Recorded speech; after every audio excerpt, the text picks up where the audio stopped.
The Thom Hartmann Program is brought to you in part by the Aiden Forecast, an investment newsletter with weekly updates of leading market indicators and a monthly deep dive into what the details of the economy and the markets mean for investors and retirees. On the web at aidenmarkets.com. Wines have some of the highest pesticide levels in our food chain. This hour brought to you by ecowine.com. Pesticide-free wines, organic wines, imported from France by the Organic Wine Company, ecowine.com. The Thom Hartmann Program is brought to you in part by Super Beets. Super Beets are sourced from non-GMO beets, and they're packed with dietary nitrates, helping to produce nitric oxide for more energy, stamina, and support for healthy blood pressure levels naturally. For more information, call 800-223-8242 or visit freespeechbeets.com.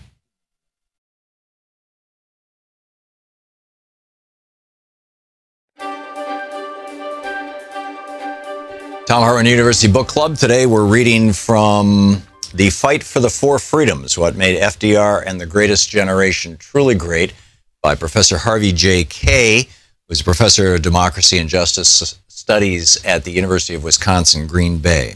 This is from the introduction, page 1. We need to remember what conservatives have never wanted us to remember and what liberals have all too often forgotten. Now, after more than 30 years of subordinating the public good to corporate priorities and private greed, of subjecting ourselves to widening inequality and intensifying insecurities, and of denying our democratic impulses and yearnings, we need to remember. We need to remember who we are. We need to remember that we are the children and grandchildren of the men and women who rescued the United States from the economic destruction of the Great Depression and defended it against fascism and imperialism in the Second World War.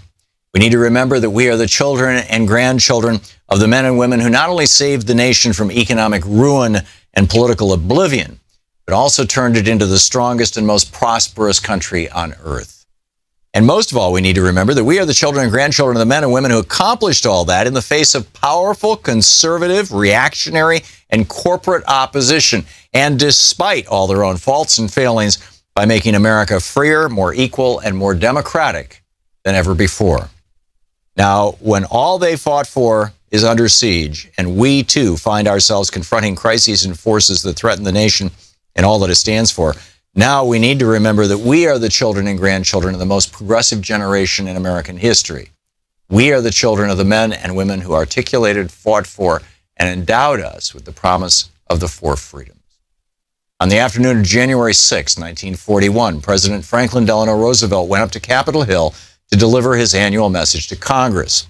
Just weeks earlier, he had defeated the Republican Wendell Willkie at the polls and won re-election to an unprecedented third term. But Roosevelt now faced a far greater challenge, one even more daunting than those he confronted in his first and second terms.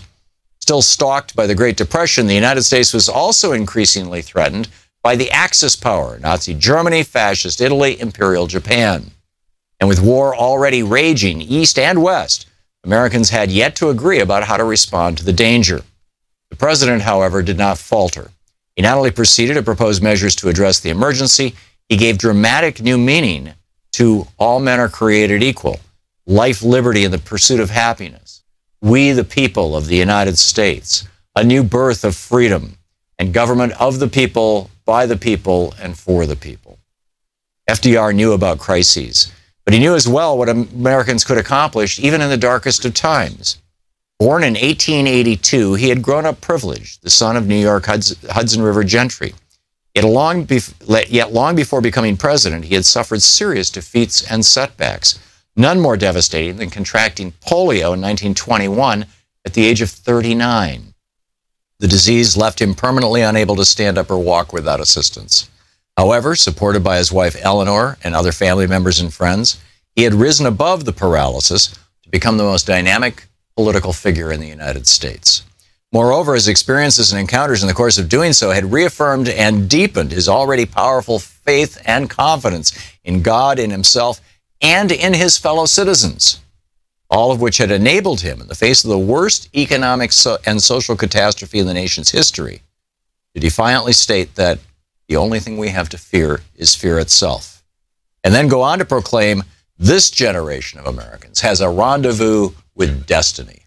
Armed with this faith and confidence and propelled by the popular energies that his words and elections elicited, he determinedly pursued the initiatives of relief, recovery, reconstruction, and reform known as the New Deal. Together, president and people severely tested each other, made mistakes and regrettable compromises, and suffered defeats and disappointments. Nevertheless, challenging each other to live up to their finest ideals, Roosevelt and his fellow citizens advanced them further than either had expected or even imagined possible. Confronting fierce, conservative, reactionary, and corporate opposition, they not only rejected authoritarianism, but also redeemed the nation's historic purpose and promise by initiating revolutionary changes in American government and public life and radically extending American freedom, equality, and democracy. They subjected big business to public account and regulation, empowered the federal government to address the needs of working people, mobilized and organized labor unions, fought for their rights, broadened and leveled the we and we the people, established a social security system, expanded the nation's public infrastructure, improved the environment, cultivated the arts, and refashioned popular culture. And while much remained to be done, they imbued themselves with fresh democratic convictions, hopes, and aspirations. Standing before the American people and their assembled representatives that early January day, the president surely believed their rendezvous with destiny had come. He told them straightforwardly that Americans were now confronting a moment unprecedented in the history of the United States. A moment unprecedented because never before had American security been as seriously threatened from without. And he refused to appease those who threatened our nation's safety. The book is The Fight for the Four Freedoms by Harvey K.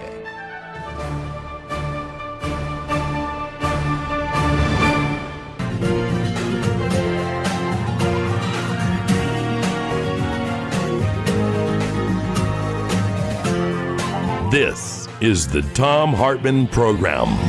Greetings, my friends, patriots, lovers of democracy, truth, and justice, believers in peace, freedom, and the American way. Thom Hartmann here with you.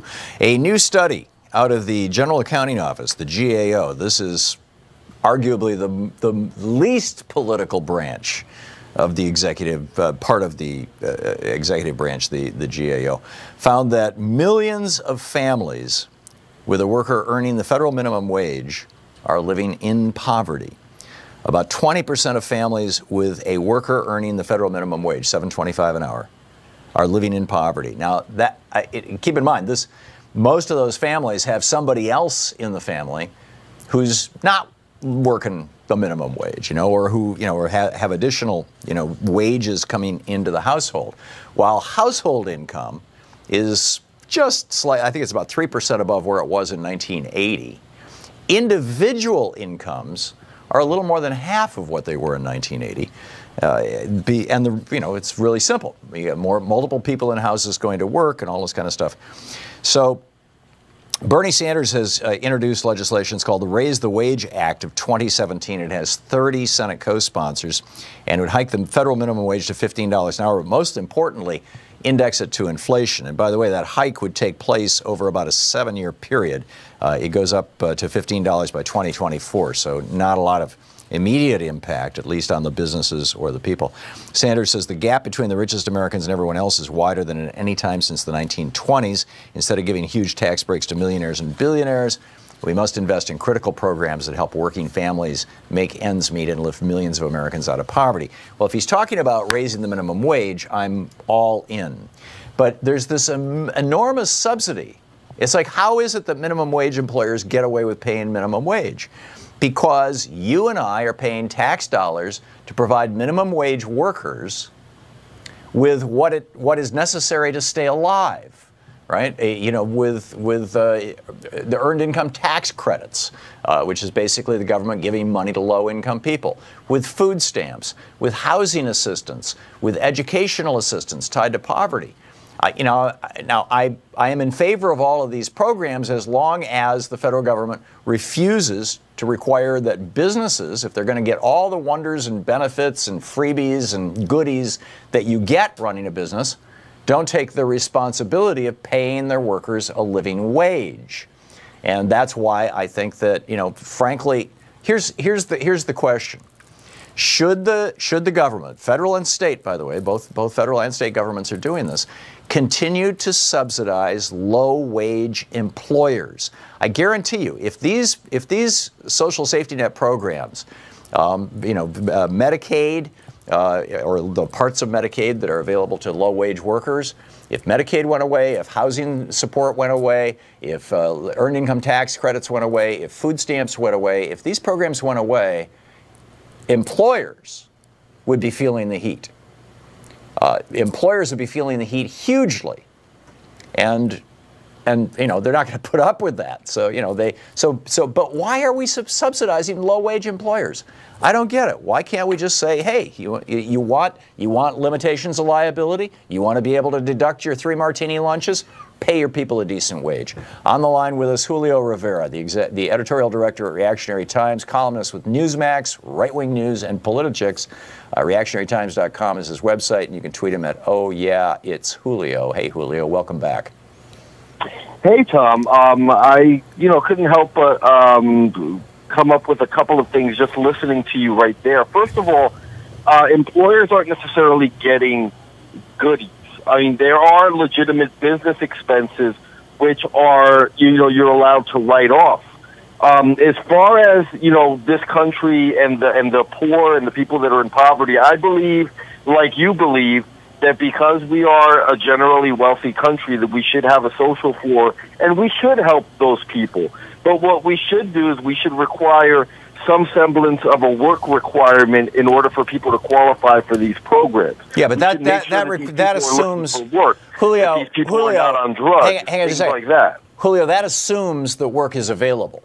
What do you do when capitalism fails? Number one. Well, but let me tell you something. The reason capitalism is failing is because of the way that our taxation system is now. The tax reform bill and bringing down corporate taxes is going to cause a large amount of hiring, which is going to create more opportunities for people. No, it's going to cause a lot of distributions of dividends and things. But the fundamental question here, Julio, and yeah. I don't know if you and I disagree on this or not, is why do we have an economy in the first place? Because it seems to me that all of our decisions about whether we're subsidizing Walmart by providing their employees with food stamps, or whether we're choosing not to subsidize Walmart, but all of those come down to one simple question, which is why? No, let me work at Walmart. Let me finish my question, Julio. Or work more. Julio, let me finish my question. I'm offering this to you.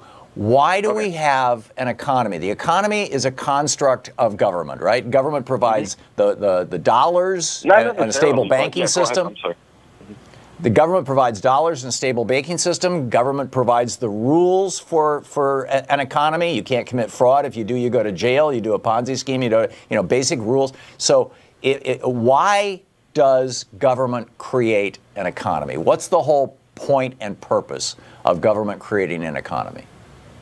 Well, that's kind of a loose and kind of a crazy question there. Well, let me take it. This is the way I put it, like Tom, right? And I want to get to the gist of what you're getting at. And you had mentioned previously the Bernie Sanders backed bill. I look at it like this. These people, and we're talking about right now. Currently, we're in the process of trying to put forth some major tax reform. The people that you're referring to here that are living in poverty are people that just first of all, they don't even contribute to that system. They're not even paying taxes. But I would look at it like this. In order to score a win-win where everybody's happy, we have to have some semblance of bipartisanship. Why don't we go ahead and, not give a 15% or $15 minimum wage, which I think is insane. That's unsustainable. It's going to crush jobs. It's not going to create opportunities for people. Why not maybe in exchange for the tax reform, maybe do a 10 to even 20% hike in the federal minimum wage? I mean, that would bring minimum wage up to close to $9.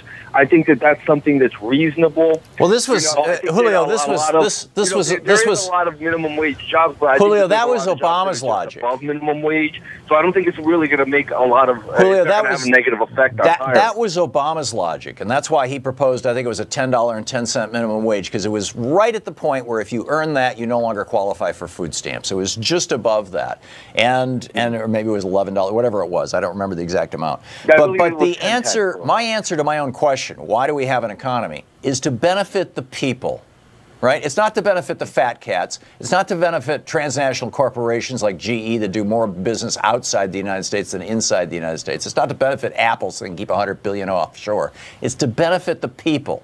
That's why we have an economy. So if we're incentivizing businesses to do business, why are we incentivizing them to pay crap wages? We have less than a minute, Julio. Well, we're not incentivizing them to pay crap wages. Sure we are. We're subsidizing them. Employers ultimately want the best production out of the people that they hire. And employers, and believe me, I know many, and I've been one at different times, I'd be willing to pay for what I get. You get what you pay for. So if you want a good, productive, happy employee that's going to make you a lot of money, you will pay more. You will pay a premium for it.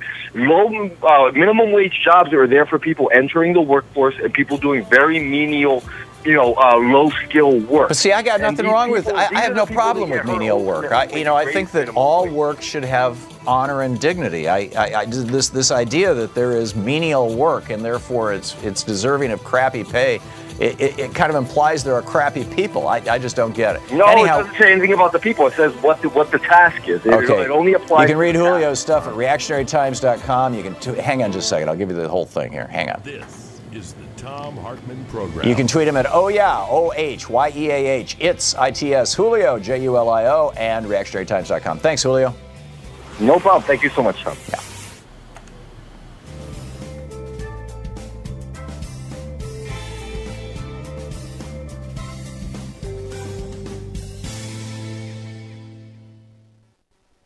And welcome back.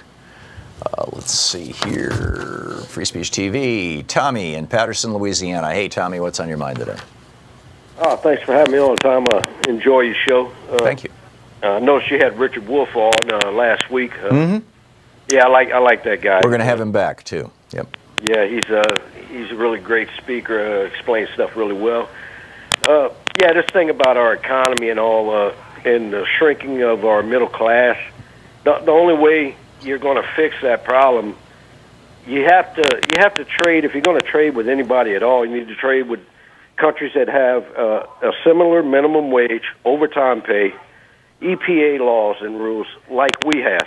Right. These American guys who are going abroad and getting around minimum wage, getting around EPA laws, and then making their products dirt cheap for almost nothing, basically slave labor, and then shipping them back over here. Anything that you're making abroad like that, you're cheating. You're not a good businessman. You're cheating, and what you're doing is killing the jobs that American companies, American owners here have going. If you bring in a similar or the same product from abroad, cheating in that way, of course you're going to run the American guy out of business. Yeah. And you're Tommy, you're raising the essential question, which is, well, you're calling it cheating, but it's perfectly legal, and in fact, it is encouraged by our government because we give tax breaks to companies that ship jobs overseas. Now, when President Obama was president, Nancy Pelosi got passed out of the House, and actually there was a vote on it in the Senate. It just was filibustered by the Republicans. a piece of legislation that did away with the tax breaks for shipping jobs overseas and replaced them with tax breaks for companies that ship their jobs back to the United States. The Republicans fought it, and it got shot down in the United States Senate. So that ain't happening. But your comment or question kind of assumes that employers have, the companies doing business in America have some obligation to hire Americans, and that is very much not, what, post Reagan. That's not the economic climate that we live in any longer. You're right, but I mean, as long as they keep doing it the way that they are doing it, we're going to continue to decline, or middle class is going to continue to shrink. I agree, and see, this is. I think this is one of the reasons why Donald Trump got as many votes as he did, that he was, capable of getting within 3 million votes of winning the election, is because he was pointing this out. He was pointing out that the system is rigged, and the big guys on Wall Street and the big companies are ripping you off. I mean, he's not behaving that way as president, but it's certainly how he campaigned. He knew. I think he knew the popular opinion. I mean, they do take polls and everything, and they kind of went at the core of what Americans' complaints are already, and they took advantage of that to get the vote.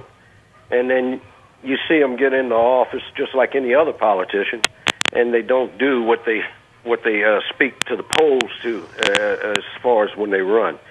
So I mean, Donald Trump basically got voted in my opinion, because he's an outsider. Which was why Obama was appealing. I mean, when Obama first ran, he was attacked not only by Republicans, but by the Democratic establishment, because he hadn't been in there long enough and hadn't waited his turn. Or that was the argument that Hillary Clinton made in the primaries in 2008. Good point, Tommy. Good point. Tommy, we're out of time, but thanks for the call, and thanks for watching Free Speech TV. We'll be right back.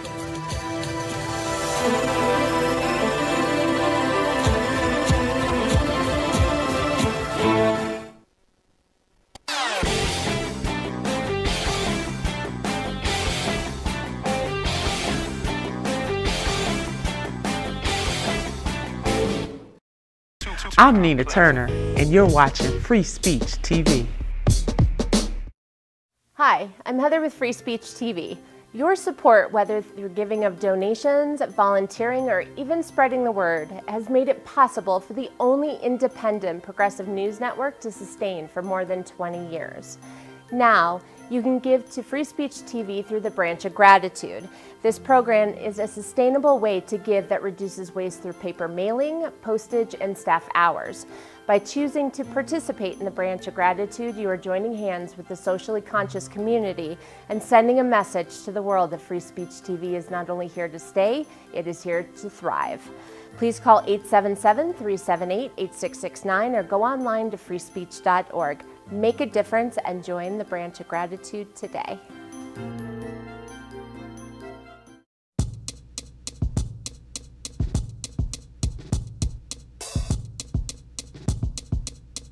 Welcome back. So the economy, this is something that I think most Americans, not having taken civics classes, not having studied economics, and frankly not having studied government in school, it's such a shame that since the 1980s, since the Reagan Revolution, we've stripped all this education out of our curriculum. And so people now are not taking civics classes anymore. They don't know how government works. They don't know the rationale for government. They don't know the history of government. They don't know how Thomas Hobbes inspired and informed John Locke. They don't know how John Locke inspired and informed Jean-Jacques Rousseau. They don't know how both of them, and Hobbes for that matter, inspired and informed Thomas Jefferson and led to the creation of this country and the standards and the ideals on which this country was founded. A unique project, by the way, creating a country not by saying, hey, these are the people who've always lived here because we had just killed them all off, or many of them, in one of the most god-awful genocides in certainly the biggest one in American history. Which we are, as a country, we have not reconciled yet. Canada's gone a long way in this direction. We have not really seriously even begun that process. We're just now having conversations about the damage that we did to people with slavery. But this whole situation comes back to, and you know, why people don't understand the history of America. It comes back to why they don't understand the different, you know, the relationship between government behavior and corporate behavior. And it's that government literally creates marketplaces. I get it that libertarians and billionaires and Republicans like to pretend that there's this thing called the free market. They love that phrase because free is a positive thing. And when you attach it to market, it sounds like it must be a wonderful thing, right? It's a free market. There's no such thing as a free market. In its purest form, a free market would be pure barter, right? No government interference. You and I are next door neighbors. We make a deal. You're really good at washing cars. I enjoy mowing lawns. I mow your lawn every Friday or every Saturday. You wash my car. Now that's, you know, it's barter. Is that a free market? You would think so, right? It's two people, independent of government, independent of business, entering into a transaction without even exchanging money. But it's still a business transaction, essentially. But what happens if while I'm mowing your lawn, I mow down some rare and valuable plant that you have planted on the edge of your lawn at the beginning of your garden that you just love dearly? Or what if while I'm mowing your lawn, I run into your garage door and cause it to collapse or something? What if I do damage? Or what if while you're washing my car, you do damage to my car? And what if we can't come to a resolution about what that damage is worth and whose responsibility it is? Where do we go? We go to the court system. You either go to arbitration or you go to a lawsuit. That's no longer a free market, right? That's a regulated market. So the market was regulated right from the get-go. There's an assumption, a core assumption of fairness built into our markets. Or at least we assume that there's an assumption of fairness built into our markets. But in fact, because of largely the Buckley decision in 1976, although there have been certainly numerous others, corporations and rich people have been able to lobby Congress to change the tax laws, to change the incentives, to change the structures of our business deals so that we have greater income inequality right now than we had in 1929, which is not a good thing for a country. It nearly flipped us, either fascist or communist, and FDR took us down the middle road to avoid that. And right now, again, we've got, particularly on the fascist side, you've got voices being raised up. And so I'm saying, let's raise wages. Let's say to business people like me, say to me, pay a decent wage, pay a living wage, at least $15 an hour or something close to it. And that's by 2024, right? The Bernie's law doesn't even take effect until, it doesn't fully implement until 2024. Pay a reasonable wage or don't do business. It's really simple. Doing business in the United States is a privilege. It's not a right. You have to apply for a business license. You have to demonstrate, to other people in the business world that you're creditworthy, that you're capable. Nobody's going to, rent you office space if they look at your credit report and they see that you ripped off the last 5, landlords or employees or employers or whatever it may be. Why is it that we have skewed this thing? Why is it that corporate income taxes during Eisenhower's administration represented a third of the federal government's income, and today they represent, less than a 12th of the government's income? And who's made up the rest of that? Who's made up the balance of that? You and me. Why is that? Well, obviously, it's the power of money to influence legislation. And this should not be. And one simple step to clean it up is to say, we've got all these programs that Republicans love to hate that subsidize the working poor. Why do we have the working poor again? What's wrong with menial labor? What's wrong with paying people a decent wage? You're listening to the Thom Hartmann Program. Call 202-808-9925. What's wrong with respecting work, even if that work is cleaning streets or being a janitor? That's work. That's worthy of respect.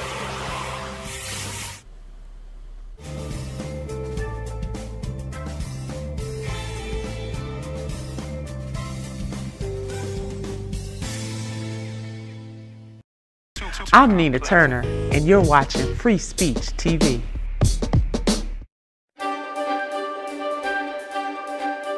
Today on the Thom Hartmann Book Club with Thom Hartmann University, we're reading from what is apparently Donald Trump's second favorite book. His number one, according to his first wife, as I recall, was the collected speeches of Adolf Hitler, which was on his bed on his bedstand next to his bed for years. But when he was asked by reporters his favorite book, he said P.T. Barnum's The Art of Money Getting, or Golden Rules for Making Money. So I thought, hey, let's check this out. This is from the introduction. Those who really desire to attain an independence, but have only to set their minds upon it and adopt the proper means, as they do in regard to any other object which they wish to accomplish, and the thing is easily done. But however easy it may be found to make money, I have no doubt many of my hearers will agree it is the most difficult thing in the world to keep it. The road to wealth is, as Dr. Ben Franklin truly says, as plain as the road to the mill. It consists simply in expending less than we earn. That seems to be a very simple problem.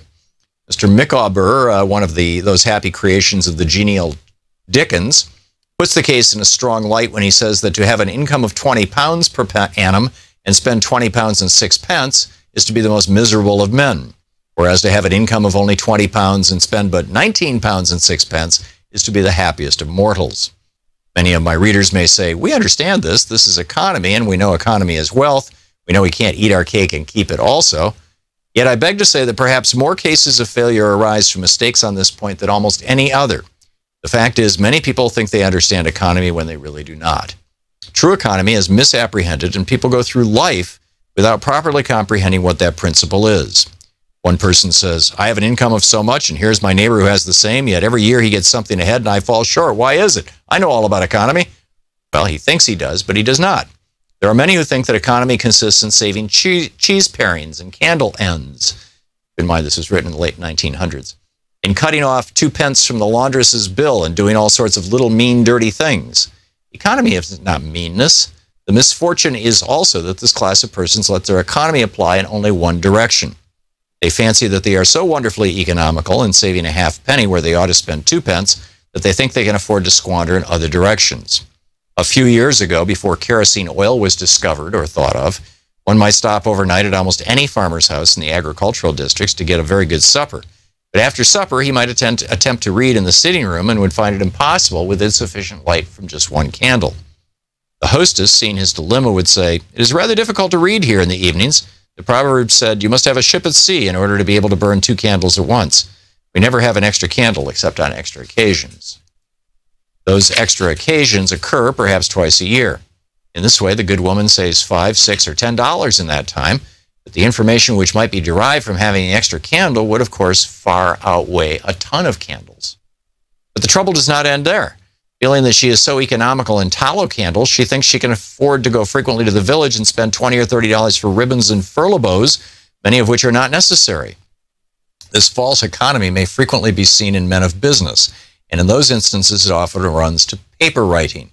You find good businessmen who save all the old envelopes and scraps and would not tear a new sheet of paper if they could avoid it for the world. This is all very well. They may in this way save $5 or $10 a year, but being so economical only in note paper, they think they can afford to waste time, to have expensive parties, and to drive their own carriages. This is an illustration of Dr. Franklin's, quote, saving at the spigot and wasting at the bunghole, or penny wise and pound foolish. Punch, in speaking of this one idea class of people, says they are like the man who bought a penny herring for his family's dinner and then hired a coach and 4 to take it home. I never knew a man who succeed by practicing this kind of economy. True economy consists in always making the income exceed the outgo. Wear the old clothes a little longer if necessary. Dispense with the new pair of gloves. Mend the old dress. Live on plainer food if need be. So that under all circumstances, unless some unforeseen accident occurs, there will be a margin in favor of the income. Penny here, a dollar there, placed at interest, goes on accumulating, and in this way the real desire is attained. It requires some training perhaps to accomplish this economy, but once used to it, you will find there is more satisfaction in rational saving than in irrational spending. Here's a recipe which I recommend. I have found it to work an excellent cure for extravagance and especially for mistaken economy. When you find that you have no surplus at the end of the year and yet have a good income, I advise you to take a few sheets of paper and form them into a book and mark down every item of expenditure. Posted every day or week in 2 columns, one headed necessities, the other comforts, and the other headed luxuries. And you will find that the latter column will be double, triple, and frequently 10 times greater than the former. The real comfort of life costs but a small portion of what most of us can earn. Dr. Franklin said, "It is the eyes of others and not our own eyes which ruin us. If all the world were blind except myself, I should not care for fine clothes and furniture. It is the fear of what Mrs. Grundy may say that keeps the noses of most worthy families to the grindstone. In America, many persons like to repeat, we are all free and equal, but it is a great mistake in more senses than one. That we are born free and equal is a glorious truth in one sense, yet we are not all born equally rich, and we never shall be." So anyhow, the book is The Art of Money Getting, or Golden Rules for Making Money by P.T. Barnum. It's actually a pretty good book. We'll be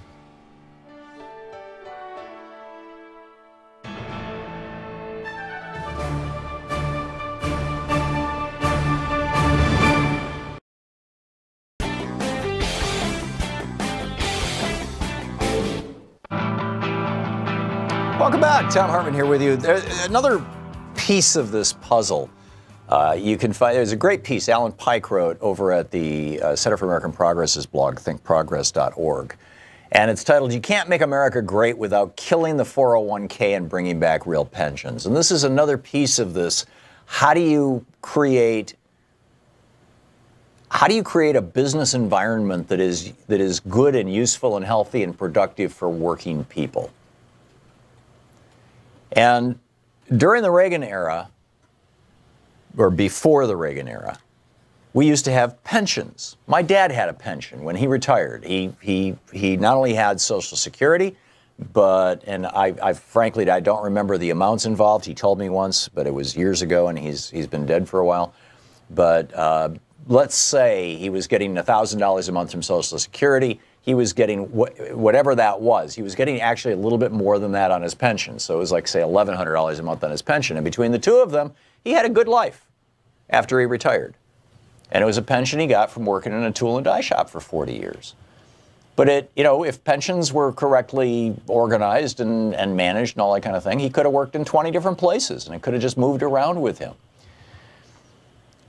From 1980, but Reagan, and during the Reagan administration, they came up with the IRA and the 401k and all these ways, ultimately, to destroy pensions. Now, the reason, in my opinion, why the Republicans and the Reagan administration were promoting 401ks was not to destroy pensions, it was to destroy Social Security. If you could get everybody saving their own money and you could get a large part of America that had big savings accounts, then you could say, hey, they don't need Social Security. Let's just pull the plug on it. Right? There's no doubt in my mind that was their end game.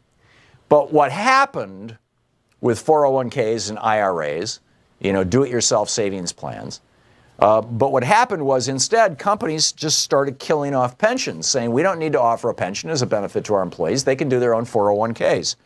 And so, after Reagan came into office, just from 1985 to the beginning of the Great Recession, Alan Pike writes for Think Progress, U.S. companies eliminated a combined 84,350 separate pension-based retirement systems for workers. That's not 84,000 workers who lost their pensions. That's 84,000 pension programs. Probably some were as small as, 20, 30 workers. Some were probably thousands of workers, no doubt. The results, he notes, of this shift have been dramatic and deadly. Americans collectively face a multi-trillion-dollar shortfall in retirement savings. In 2013, it was $6.6 trillion. In 2015, it was $7.7 trillion less that retiring American workers have than they would have had before Reagan became president under the pension program. $7 trillion. Now, where'd that $7 trillion go? It went to the top. It went to the top 0.1%. In higher executive pay, distribution of profits, all these kinds of things. Extreme poverty among women older than 65 went up 18% from 2011 to 2012. He writes, the shift from guaranteed pensions to year-on-your-own savings vehicles helped drive the U.S. economy back into its new gilded age of hyper inequality right across the board. It was totally preventable, didn't have to be, and this is, and so how are households dealing with the loss of $7 trillion? They put over $1 trillion on their credit cards since Reagan. Over $1 trillion. Which, by the way, before Reagan was actually tax deductible and no longer is. I mean, it's just mind-boggling the level of damage that has been done to us by Reaganism. It's mind-boggling. Mel in Malvern, Arkansas. Hey, Mel, what's on your mind today? Hey, Tom. How's it going? Good. By the way, thanks for all the knowledge and wisdom you give out. I have a question about something. As a Democrat, I'm on board with a lot of policies in the Democratic Party, but increasing minimum wage is one that I don't see how it's going to benefit, because my thought is if we increase minimum wage, let's say $15, one of three outcomes is going to happen. It's either going to drive up prices, it's going to decrease the workforce because you have like 4 people making $7.25, and now they pass the law, and instead of having 4 people, now there's 2 people making $15 an hour, and the management or the owner pockets $1. And the third option is if minimum wage increases, then that's decreasing the distance between how profitable it could be to go industrial electronic and replace everybody with machines. Right. I've heard all these arguments from conservatives, Mel, and I understand them, and these are the main memes that Republicans peddle to say, oh, you don't want a $15 minimum wage. But the fact of the matter is that we have a minimum wage. We are saying, and we have said since the 1930s, and everybody accepts this as a well, not everybody. The libertarians don't think there should be a minimum wage at all, probably some Republicans. But we have come to the conclusion that if you want the privilege of doing business in America, there are certain standards that you have to behave within the context of. You can't cheat your customers. You can't cheat your other business partners. You can't screw your employees. And we're defining screw your employees as paying them less than $7.25 an hour. And I would say that $7.25 an hour is screwing your employees too. The assumption of your 3 scenarios, Mel, is that there's no elasticity inside businesses, and that profit and compensation to CEOs and stockholders is absolutely immutable and cannot be changed. And the reality is that and the third assumption is that somehow wages don't drive the economy. That's probably the most faulty of the 3 assumptions that you're basing your logic on. The reality is that an economy is driven by demand. People going out and buying things. The principal mechanism of demand in an economy like ours is wages. And in fact, is the wages of the bottom 50% of the income category, of the income levels, because the bottom 50% spend 100% of what they make, and in many cases they're spending 110%. They're putting money on their credit cards, just to get by. So when you raise wages for people at the bottom half of society, what you do is you inject enormous stimulus into the economy. And if you look back at the 34 times the minimum wage has been raised since 1935 when it went into place, every single time over the following 3 years, you see a major stimulus to the economy. So if you raise the minimum wage, the 3 scenarios that you described have never happened in the history of the minimum wage, right? We've never seen employment go down as a result of raising the minimum wage. We've never seen a loss of workers as a result of raising the minimum wage. Instead, what happens is that the economy gets stimulated, the economy grows. Those minimum wage workers are actually the only job creators in the United States because they're creating demand. And then entrepreneurs, people like me, I've started, 7 businesses in my life and built up and sold off 5 of them. People like me will come in and say, hey, there's demand for this in the marketplace. I think I'll provide to that demand. I'll supply that demand. And I have to figure out a way to do that in the context of paying my employees at least $15 an hour. That is not rocket science. That's not all that difficult. And so, Mel, the 3 scenarios that you described They're popular myths that Reagan promoted, that Art Laffer promotes, that Stephen Moore promotes, and others, but literally they never have happened. Instead, what happens when you raise the minimum wage, you stimulate the economy, which creates more employment. John in Minneapolis. Hey, John, what's on your mind? Yeah, anything to what you already beautifully laid out from the very beginning. But, the four freedoms were fought against by the Republicans of the time, and FDR, not being like a politician like a Republican, actually, he bent, and he gave up like a national pension plan, and health care, was not part of it until much later. I think they wanted to get all of these things, what was necessary right away. But I think two-prong approach, yes, we need to change the structure of this society and our understanding of economy and politics, and you could hang all of our political life on the four freedoms, and that would really just solve so many problems. But on the other end, when you talk about human freedom, there are, things at the bottom that could be done through what they call libertarian socialism or anarchical socialism. And this has been Noam Chomsky was a big proponent of it among a lot of people from about the mid-19th century and even to today. Gar Alperovitz and his the New Economy Coalition, which was based on the ideas of Schumacher, and I think you're well aware of some of this yourself. If you're very well versed in economics and economic history and political history, or political economic history. So libertarian socialism, I think, is something that I think is really been untried, but a very interesting idea. And it's done in small, in a little bit here, a little bit there. I mentioned A New Economy, which was a documentary done by Gar Alperovitz. And I know Gar. John, we're out of time. I'm sorry, but we'll have to. Please bring this up again. You're listening to Thom Hartmann. Visit ThomHartmann.com for audio and video archives. We'll be back with more of your calls right after this.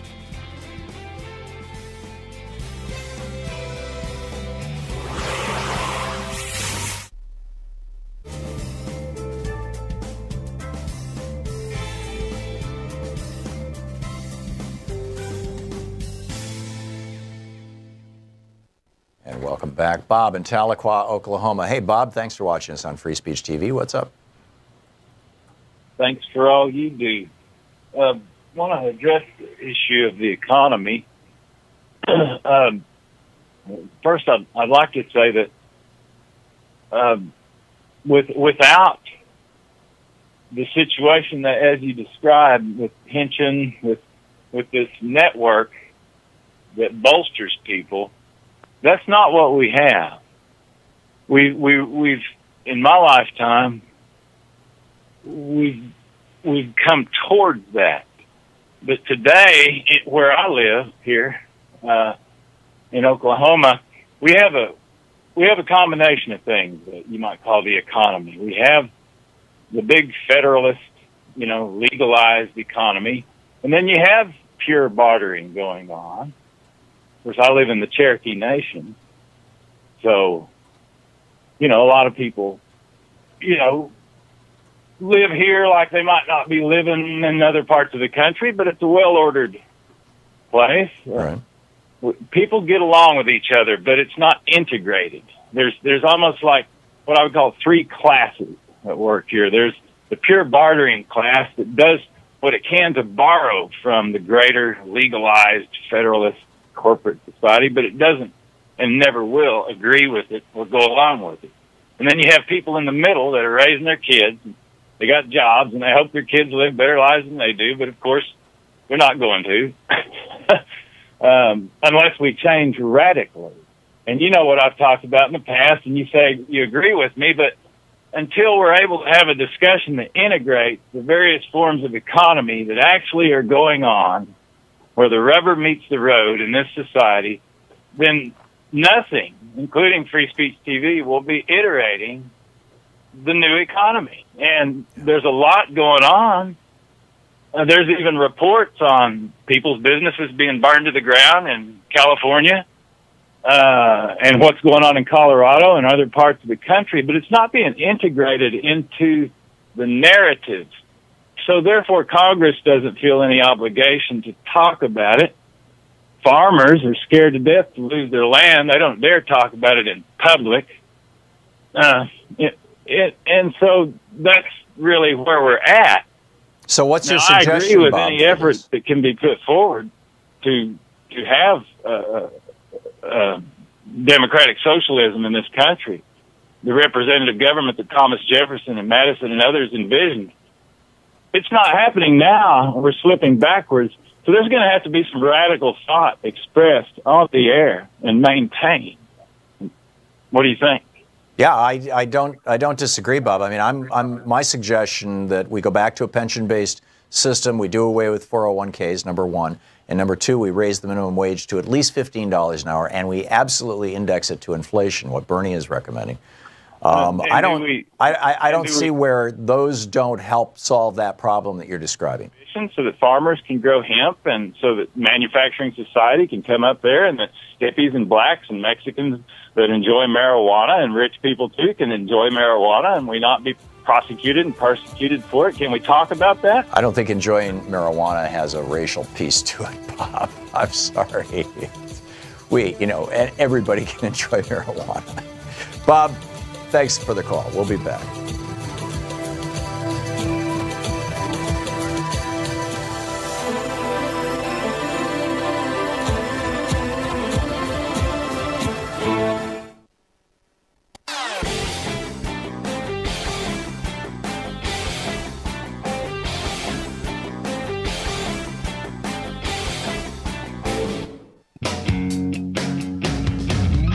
Welcome back. 10 minutes before the hour. Mike in Marietta, Georgia. Hey, Mike. Used to live in Marietta. Yeah, great hi, town. Tom. What's How up? are you? I'm fine. What's on your mind? Yeah, I was. I'm thinking about this debate on the minimum wage, and I'm really I'm flummoxed by it because I think most people believe that people deserve a living wage, and I think we would desperately seek for many ways to achieve that. However, at the same time, I am struggling because I feel that there's really no better method from a top-down perspective of having a way of allocating a society's resources than capitalism. And when you put the wheels of capitalism in motion, the entire productive aspect of society is organized by the private sector. Not necessarily. And they're driven. Mike, capitalism cannot exist without government. Government has to define. It's just like a football game can't exist without a rule book and a bunch of referees. You can't have capitalism without government acting as basically the rule book and the referees. Otherwise, it falls apart. That's the problem with doing business. I've tried doing business I tried doing business in Uganda once. It's impossible. You've got to bribe everybody in sight, or at least you did back in the 1980s. So capitalism can't function without government keeping things, good. I completely agree with that. And I think one of the most egregious and apparent current failures of capitalism is the lack of enforcement of the antitrust actions Sure. right now. I mean, I think it's outrageous. And what we've had is also a failure within the governance structure of the so-called capitalist companies. We have boards of directors that are completely complicit with the management structure to continue to work in a circle of deceit so that only they profit at the expense of everybody else. Right. It's amazing. I'm sitting here listening to how we're gonna lower taxes, and all of a sudden this is gonna be great for the American people. American corporations are rich. Yeah. They have cash everywhere. They're richer than they've ever been before. They don't even know what to do with it. And so to think that putting more stimulus is going to help anything, it means nothing. But my question to you is this.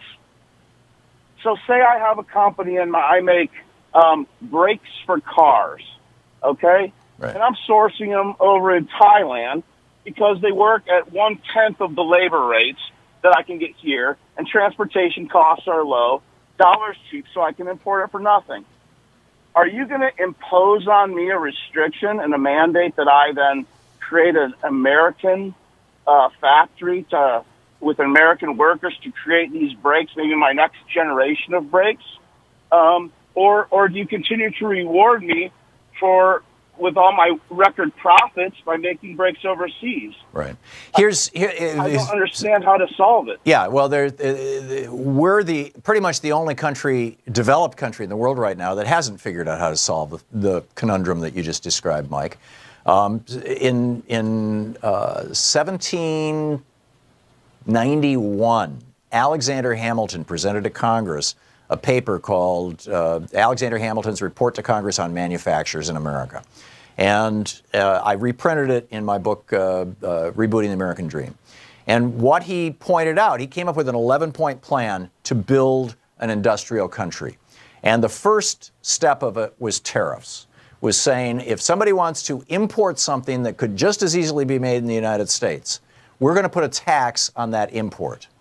And the second was subsidizing industries that export or that develop new products. So if somebody invents something new, we're going to give them patent protections. If people are bringing new products to market, if it's particularly a product that's essential to the security of the United States, we're going to subsidize them in various ways, patents and copyrights being the principal form of subsidy. But he went through these 11 steps, and George Washington got those put into place by 1793, and that's what turned America into the largest industrial powerhouse literally in the history of the world. China adopted those policies in the late 80s and early 90s. They literally ripped off Hamilton's plan.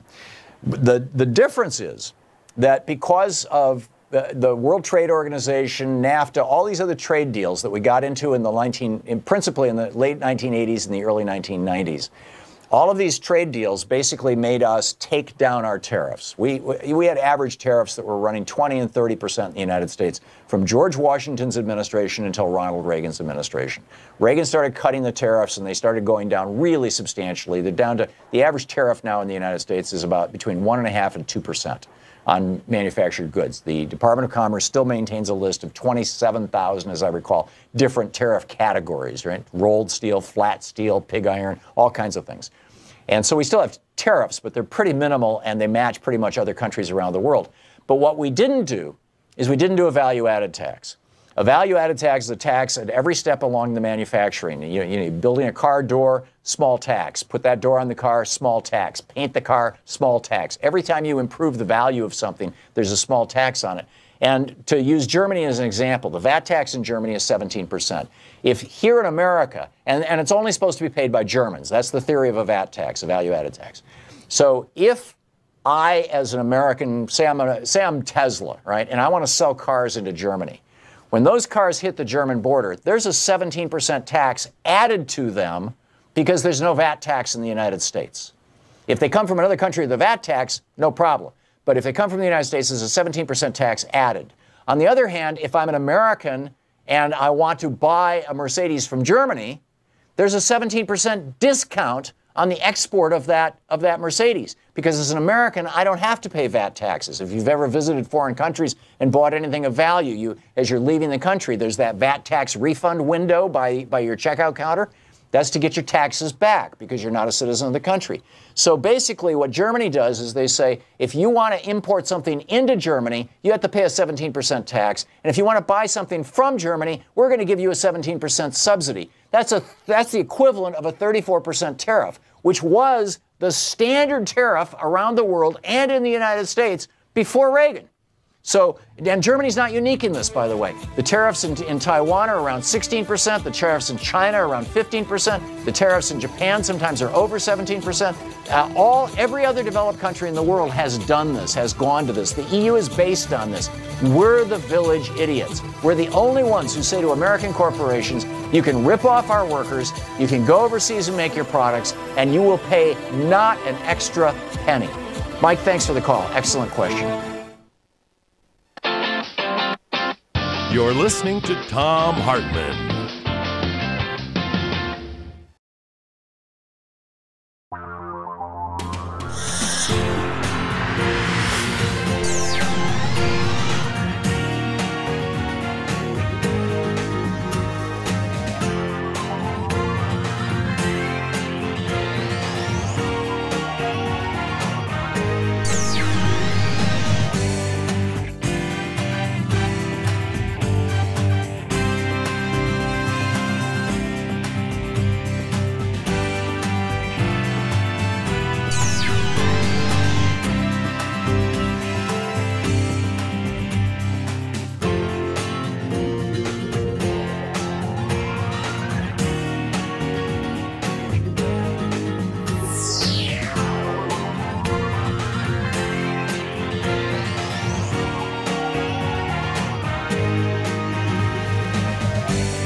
Thom Hartmann Program is brought to you in part by the Aiden Forecast, an investment newsletter with weekly updates of leading market indicators and a monthly deep dive into what the details of the economy and the markets mean for investors and retirees. On the web at aidenmarkets.com. Wines have some of the highest pesticide levels in our food chain. This hour brought to you by ecowine.com. Pesticide-free wines, organic wines, imported from France by the organic wine company, ecowine.com. The Thom Hartmann Program is brought to you in part by Super Beets. Super Beets are sourced from non-GMO beets, and they're packed with dietary nitrates, helping to produce nitric oxide for more energy, stamina, and support for healthy blood pressure levels naturally. For more information, call 800-223-8242 or visit freespeechbeets.com.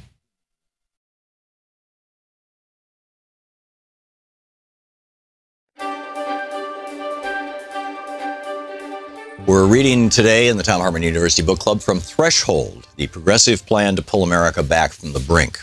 This is Chapter 3, page 53. It's titled Population.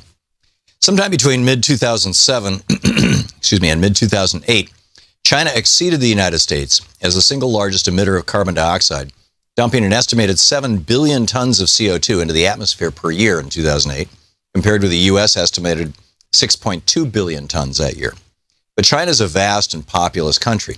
On a per-person basis, Americans are still the most profligate producers of carbon dioxide, with the average American in 2008 directly responsible for around 19.4 tons of greenhouse gas, not to mention the portion of China's emissions that went to make products shipped to and consumed by Americans. Russia, with its less than modern industrial infrastructure, comes in second at around 11.8 tons per person. It's a cold country, and few homes are truly winterized. Then the European Union at 8.6 tons per person, and China at 5.1 tons per person. India, which is rapidly industrializing, is still one of the most efficient per-person nations in the world at 1.8 tons of CO2 per person per year. Although that's because much of the country is so poor they don't have cars, the winters don't require much heat except in the extreme north, and the focus of India's industrialization has been digital rather than manufacturing. The largest driver of all these processes that are tearing our planet apart and putting all life at risk is the increase in human biomass. There are roughly 1 trillion pounds of human flesh on the planet right now, and assuming a worldwide average food consumption of around 3 pounds per person, in the U.S. it's almost 5 per day, we're consuming around 7 trillion pounds of food per year. One result of this is that over half of the entire net productive capacity of the planet, the entire planet's ability to produce edible products from photosynthesis, is now used up, displaced, or wiped out by humans, leaving every other life form on Earth to compete for the leftovers. Our population growth has not been particularly even. In the first 100,000 years of human history, we averaged around 20 to 50 million people total. 60,000 or so years ago, as we moved out of Africa and began to cover the world, we crept up to a few hundred million by the time of Christ, 2,000 years ago. Around the time of the Crusades, when the world was, by most definitions, pretty well populated, we were coming into conflict with each other all over the world. There were only 500 million of us on the entire planet. Not long after the American Revolution, we hit our first billion humans on planet Earth in 1800. The second billion didn't take 165,000 years. We doubled our population in just 130 years, hitting 2 billion in 1930, just as the United States was sliding into the Republican Great Depression. But that economic debacle didn't slow the growth of human numbers. By the year JFK was sworn in, just 30 years later, the planet had added another billion humans. The growth in population was driven largely by cheap, abundant oil and fertilizer and pesticides made from it, the farm and transportation equipment fueled by it, and the processing, packaging, and distribution system made possible by oil that lets a person in Iowa have a lunch of tilapia fish grown in ponds in China, lettuce and tomatoes grown in Mexico, wine imported from France, and a fruit cup of berries imported from Chile and strawberries from Nicaragua. In this environment of relatively abundant food, even in the third world, our 4th billion took us only 14 years to add, 1974. Our 5th billion only 13 years, 1987. And our 6th billion only 12 years, 1999. As oil became more expensive, raising the price of food indirectly, since most of us are actually eating oil, population growth first began to slow in the first decade of the 21st century. Part of this was attributable to birth rate declines in developed countries, part to an explosion in the death rates because of TB and AIDS in the third world, part to famine and associated diseases in sub-Saharan Africa as deserts moved south due to global warming. But while growth is slowing, we're still adding people at a rate many times faster than just 3 centuries ago. Topsoil all over the world is vanishing. Transportation is becoming exponentially more expensive. And as human population density increasingly resembles the inside of a petri dish, diseases ranging from TB, more than 1 billion people are infected, and more die from that than any other cause worldwide, to AIDS, to the constantly mutating common cold and related corona and flu viruses, remember SARS, represent a menace that is dramatically amplified by the 1 trillion pounds of human flesh such diseases inhabit. We are not the first culture to reach this threshold of population versus resources. As I discussed at length later in this book, the Maori of New Zealand, a group of Polynesian explorers, are a prime example of a culture that, like the Europeans who discovered America, thought they had found a land of unlimited wealth and food, but ultimately learned that there is a limit to growth, the biosphere, and that when you unthinkingly hit that limit, life can become hellish and democracy nearly impossible. But the concept of a limit to growth, or a finite world, was largely unknown to the classical economists on whose assumptions, formulas, and work our modern economy is organized. In fact, the classical and neoclassical economists, from Malthus to Jean-Baptiste Say to Marx to Friedman, would suggest that the Maori hit the limit not of their biosphere, the ability of the land of New Zealand to produce food, but of their technology. They would correctly point out that today New Zealand houses several million more people than it did when that island nation was entirely populated by Maori. And modern technology has ensured that not only is there enough food, but that surplus agricultural land has been turned to a growing of fuel and medicinal crops. The book is Threshold.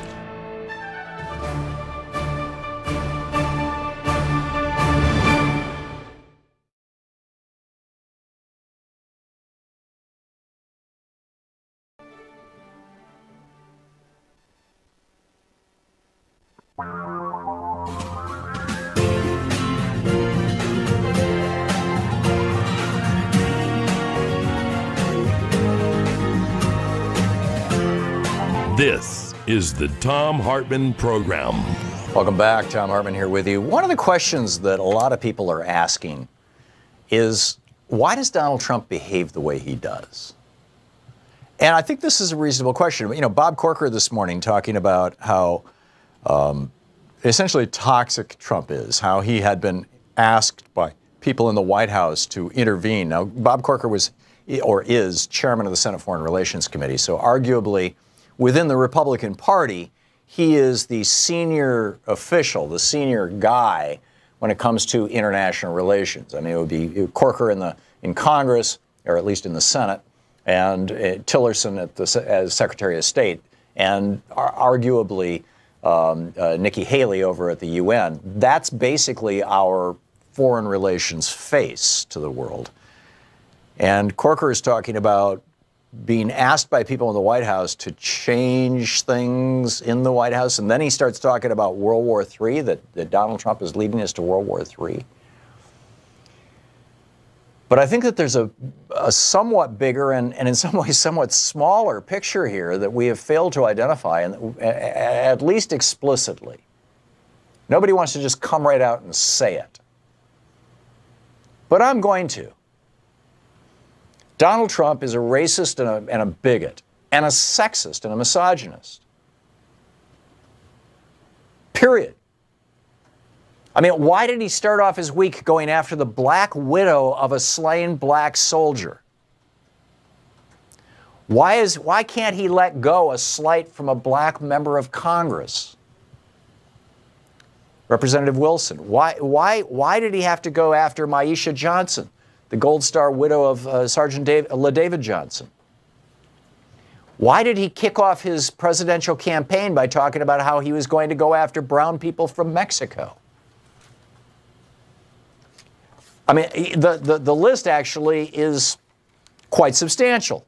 Why is he going after black NFL players day after day after day? Why did he go after black ESPN anchor Jameel Hill? To the point that, got her a 2-week suspension. Why is he going after Megyn Kelly? She's a woman. See, it's not just black people Donald Trump doesn't like, it's women as well. For in Donald Trump's world, women are objects to be grabbed, to be used, arm candy, that kind of thing, but not fully human beings.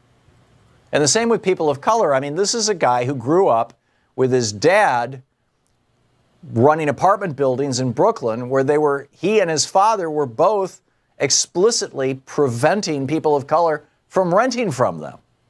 This is where this guy started. And he said his personal Vietnam, he didn't go to Vietnam, but he had a harrowing experience that was just like Vietnam. What was that? Having sex with all those women in the 60s and not getting venereal disease. Yes, he said that. Why did he go after the mayor of San Juan, Carmen Yulín Cruz? Well, yeah, she spoke poorly of him, but she's also female and Hispanic.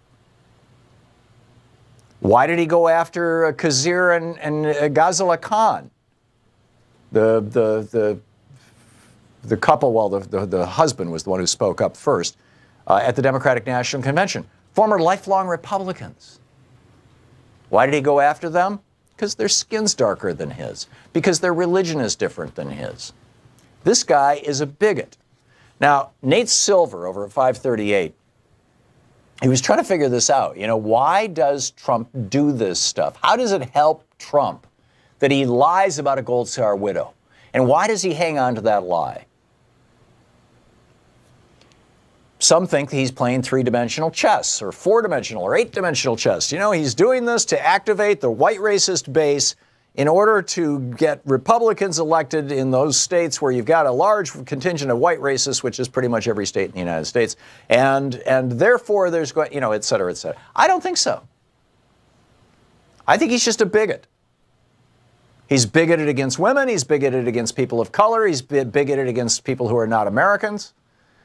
And in the case of Puerto Rico, he's bigoted against people who are Americans, because in his mind, they're not really Americans, they're Puerto Ricans.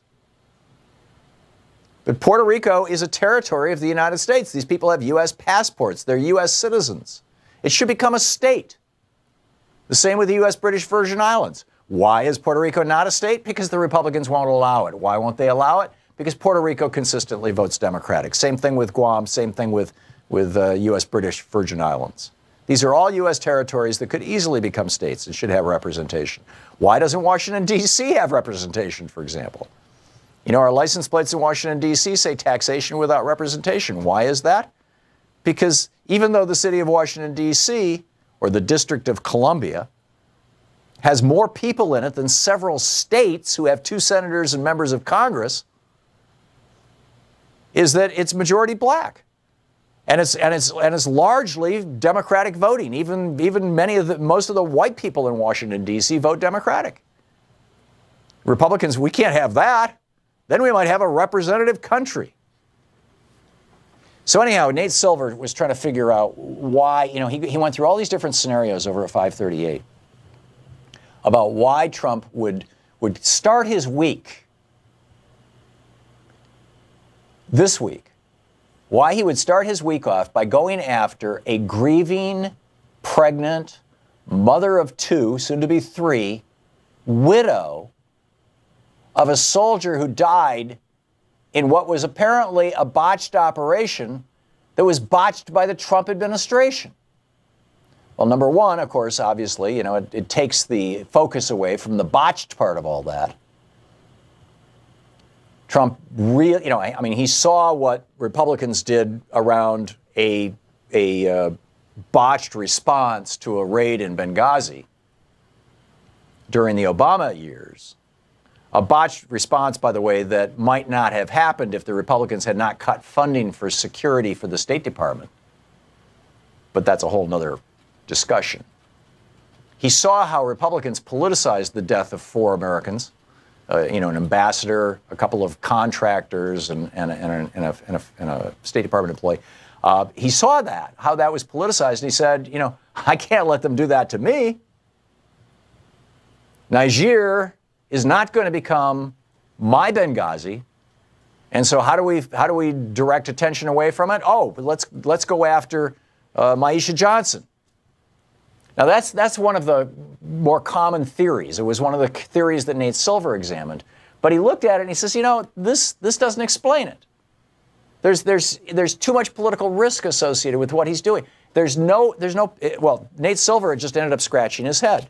And I think that's because Nate is a fundamentally decent guy. And we all, we look at other people's behavior and, if we don't have a wide range of experience interacting with people who are on the bizarre end of the spectrum, we tend to assume everybody, basically puts forward, exactly what they're doing. Nate Silver came to the conclusion that Donald Trump must be either irrational, incompetent, or bigoted.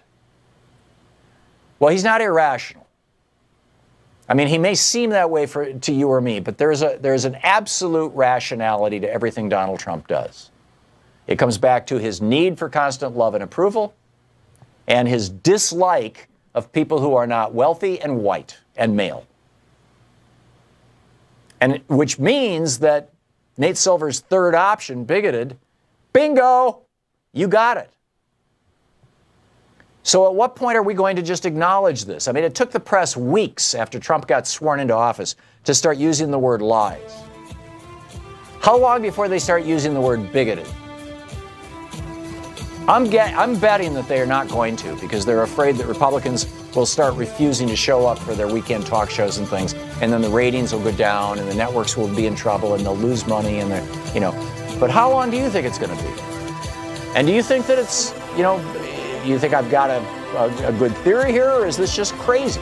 That Trump's primary motivation is bigotry? This is the Thom Hartmann Program. Or is he super slick and he's just shouting out to an electorate whose primary motivation is bigotry?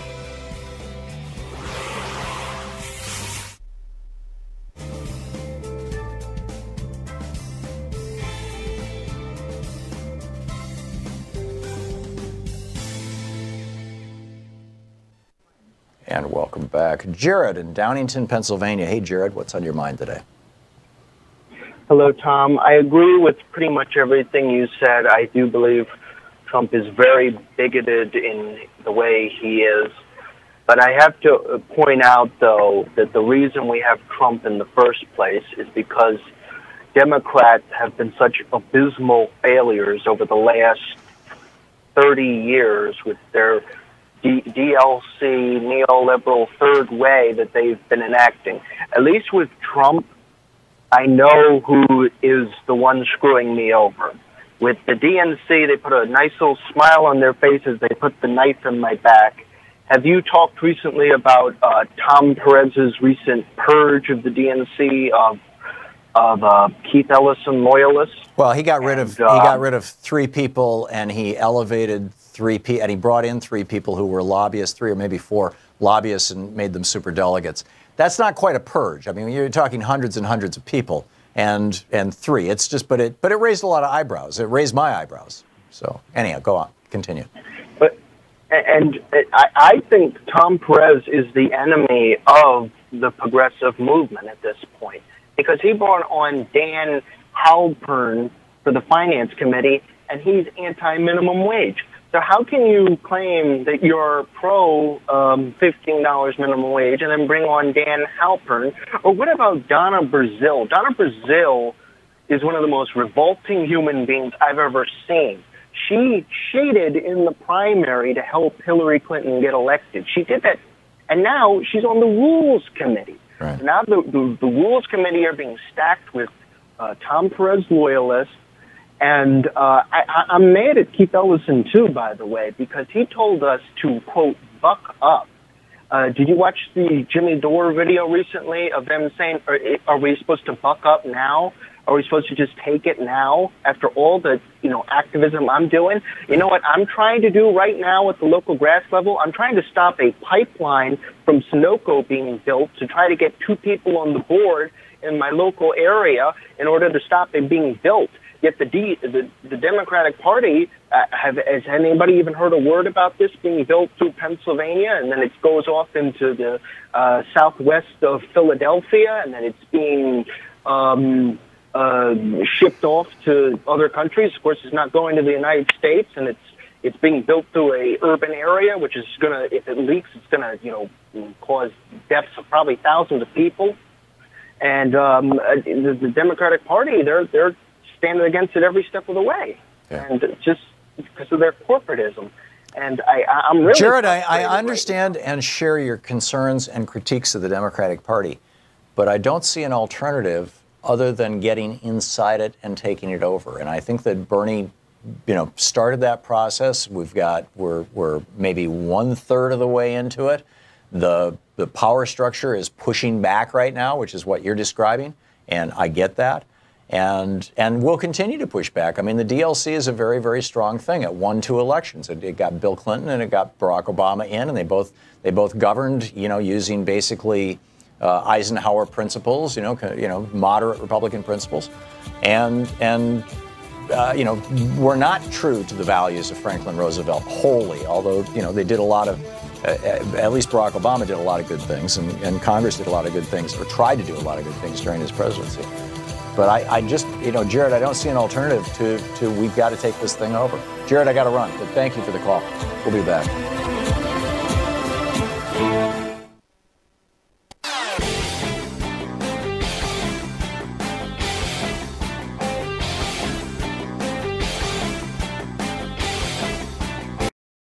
I'm Nina Turner, and you're watching Free Speech TV. Hi there, I'm Marie with Free Speech TV. Your support, whether through giving donations, volunteering, or spreading the word about Free Speech TV, has made it possible for the only independent progressive news network to exist. And for that, I want to say thank you. Now you can give to the network powered by the people by donating an unwanted or used vehicle through our Vehicles of Change program. If you have an old car, RV, or even a motorcycle, Free Speech TV can use it to grow and thrive. You can make a bigger difference in supporting Free Speech TV by giving an old car. It's a great way to support the network without having to dig into your bank account. Just call 877-378-8669 and ask for more information about Vehicles of Change. Again, the number to call is 877-378-8669. If it has a VIN, we'll take it in. Thank you.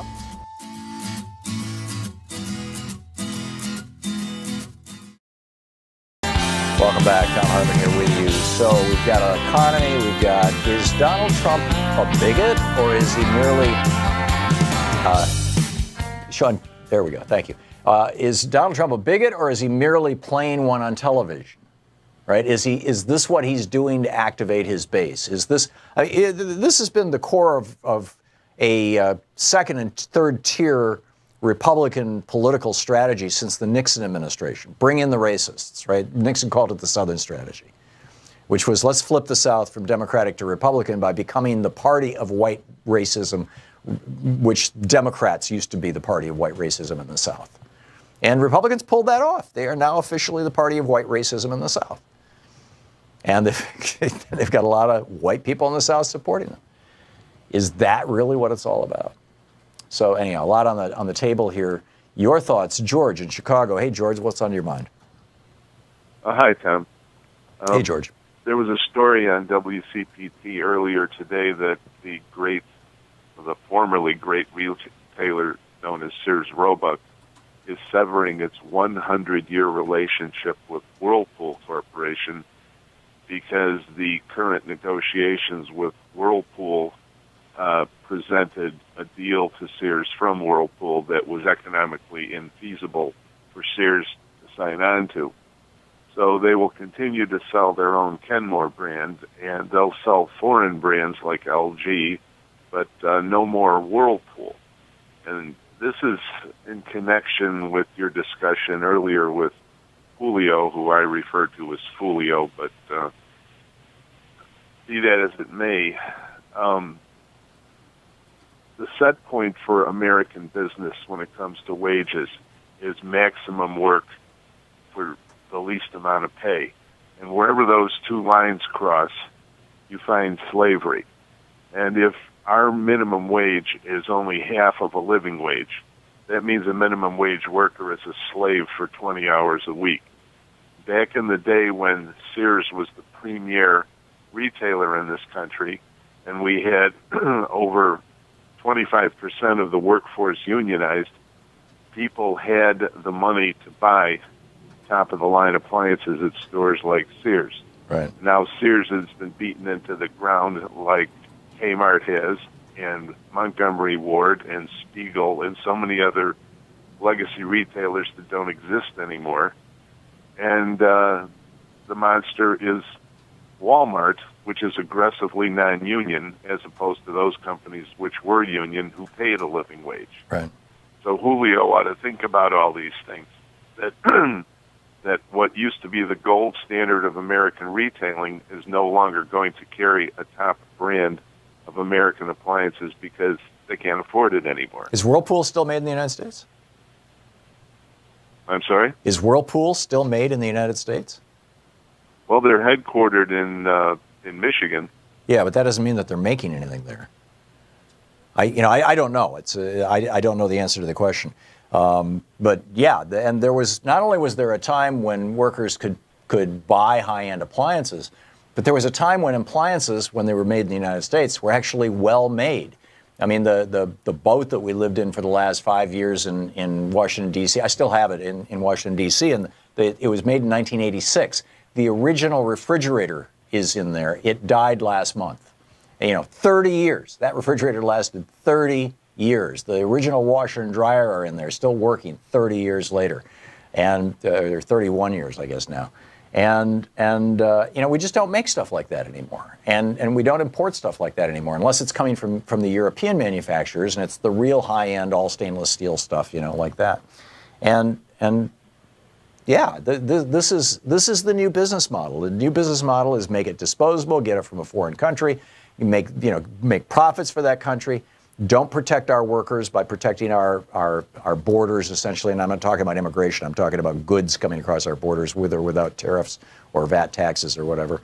And this kind of an economy is not one that works. It's just, it's fairly straightforward. George, thanks for the call. Well said. Andrew in Moultrie, Georgia. Hey, Andrew, what's on your mind? Yes, Tom. I just like to talk. I heard the last call. Was talking about what Democrats not doing. That's why we got what we have right now, because the Democratic Party is so divided. And when you divide it, what can you accomplish anything? You can't never accomplish anything if you let someone like the Republican Party to divide you and talk this junk. Even when Barack Obama was in office, they didn't do not one thing. They didn't create one job. They sat there for 8 years and didn't do not one thing to help this man. But don't nobody want to say anything about that. But I tell you this, if they keep on being divided, they're going to keep getting just what they're getting right now. They're going to keep getting just what they're getting right now. They deserve it. Although he didn't win, but the Electoral College gave it to him. But we got to be more smarter in what we are. We got to start getting our act together. We got to pull together. Yeah, I absolutely agree with you, Andrew. And I would say, in order to do that, you need a set of core principles. You need an absolute agreement on here's who we are and what we're all about. And if we want to do that, I would suggest that we go back to FDR's, not just his 4 freedoms, but also his second Bill of Rights and the whole New Deal and the Great Society, and say this is the Democratic Party. Andrew, thank you for the call. Well said. You're listening to the Thom Hartmann Program. Call 202-808-9925. Interesting. I don't have a lot of people who want to weigh in on whether or not Trump's a bigot. I'm guessing that must be there's a consensus. We'll be back.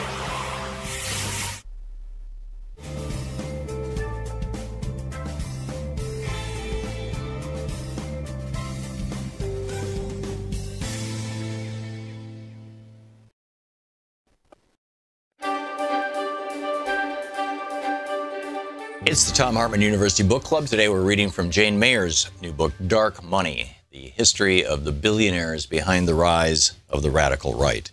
And it's, by the way, just an extraordinary, astonishing book. This is from chapter 19, sort of the introductory chapter. And she's talking about one of the Koch summits where all these billionaires get together and plan strategy and throw money into the pot and that kind of thing. The highlight of the Koch summit in 2009 was, which, by the way, was the year President Obama's first year in office, was an uninhibited debate about what conservatives should do next in the face of their electoral defeat. As the donors and other guests dined in the hotel's banquet room like Roman senators attending a gladiator duel in the Forum, They watched a passionate argument unfold that encapsulated the stark choice ahead. Sitting on one side of the stage facing the participants was the Texas Senator John Cornyn, the head of the National Republican Senatorial Committee and former Justice on the Texas Supreme Court. Poised on the other side of the moderator was the South Carolina Senator Jim DeMint, a conservative provocateur who defined the outermost anti-establishment fringe of the Republican Party and who, in the words of one admirer, was the leader of the Huns. 57 at the time, he was 5 months older than Cornyn, but his dark hair, lean build, and more casual aw-shucks style made him appear years younger. Before his election to Congress, DeMint had run an advertising agency in South Carolina. He understood how to sell, and what he was pitching that night was an approach to politics that, according to the historian Sean Willits, would have been recognizable to DeMint's forebearers in the Palmetto State as akin to the radical nullification of federal power advocated in the 1860s by the Confederate secessionist John C. Calhoun. The two Republican senators had been at loggerheads for some time. That night, they gave opposing opening statements. Cornyn spoke in favor of the Republican Party fighting its way back to victory by broadening its appeal to a wider swath of voters, including moderates. In contrast, DeMint portrayed compromise as surrender. He had little patience for the slow-moving process of constitutional government. He regarded many of his Senate colleagues as timid and self-serving. The federal government posed such a dire threat to the dynamism of the American economy, in his view, that anything less than all-out war on regulations and spending was a cop-out. DeMint was the face of a new kind of extremism, and he spoke that evening in favor of purifying rather than diluting the Republican Party. He argued that he would rather have 30 Republicans who believed in something than a majority who believed in nothing, a line that was a mantra for him and that brought cheers and applause from the gathered onlookers. Rather than compromising their principles and working with the new administration, the Obama administration, DeMint argued, Republicans needed to take a firm stand against Obama, waging a campaign of massive resistance and obstruction regardless of the 2008 election outcome. Then they go through a discussion about how they debated, the TARP, and DeMint had voted against it, Cornyn for it, and, some of the just issue things. Sitting silently at a table in the front row through all this were Charles Koch and his wife Liz. No one came to Cornyn's defense. It was widely assumed that the Kochs, as hardcore free market enthusiasts, had opposed the huge government bailouts of the private sector. Later, many reporters assumed this too, ascribing the Kochs' opposition to Obama as stemming from a principled disagreement over issues such as the TARP bailouts. But none of this was true. Had people checked the records, they would have found it quite revealing. At first, the Kochs political organization, Americans for Prosperity, had in fact taken what appeared to be a principled libertarian position against the bank bailouts. But the organization quickly and quietly reversed sides when the bottom began to fall out of the stock market, threatening the Kochs' own vast investment portfolio. The market had begun to collapse on Monday, September 29, when, in the face of heavy opposition from conservatives, the House unexpectedly failed to pass a federal rescue plan. By the end of the day, the Dow Jones Industrial Average had fallen 777 points, losing 6.9% of its value. It was the stock market's largest one-day drop ever. Although some conservative groups and politicians such as DeMint still opposed the bailout, the market panic was enough to change many minds. And among those who flipped during the next 48 hours were the Kochs. But if the Kochs' personal interest in protecting their portfolio had trumped their free market principles, they weren't about to mention it in front of a group full of libertarians whose cash they wanted to combat Obama. Instead, the sentiment among the donors, as the first Koch seminar of the Obama era came to an end, was, as one witness put it, like a bunch of gorillas beating their chests. After hearing both sides out, the assembled guests chose the path of extremism. The Kochs had already concluded that they would need to resort to extraordinary political measures to achieve their goals. A few days before the January 2009 donor seminar, Charles and David Koch had privately weighed their options with their longtime political strategist in a meeting inside the black glass fortress that served as Koch Industries' corporate headquarters in Wichita, Kansas. Advisors to Obama later acknowledged he had no inkling of what he was up against. He had campaigned as a partisan politician who had idealistically taken issue with those who liked to slice and dice our country into red and blue states. His vision, like his own racial blend and geographic heredity, was one of reconciliation, not division. The sentiment was laudable, but alas, wishful thinking. The newly sworn-in president looked down at the ground directly beneath his polished shoes. The book Dark Money by Jane Mayer.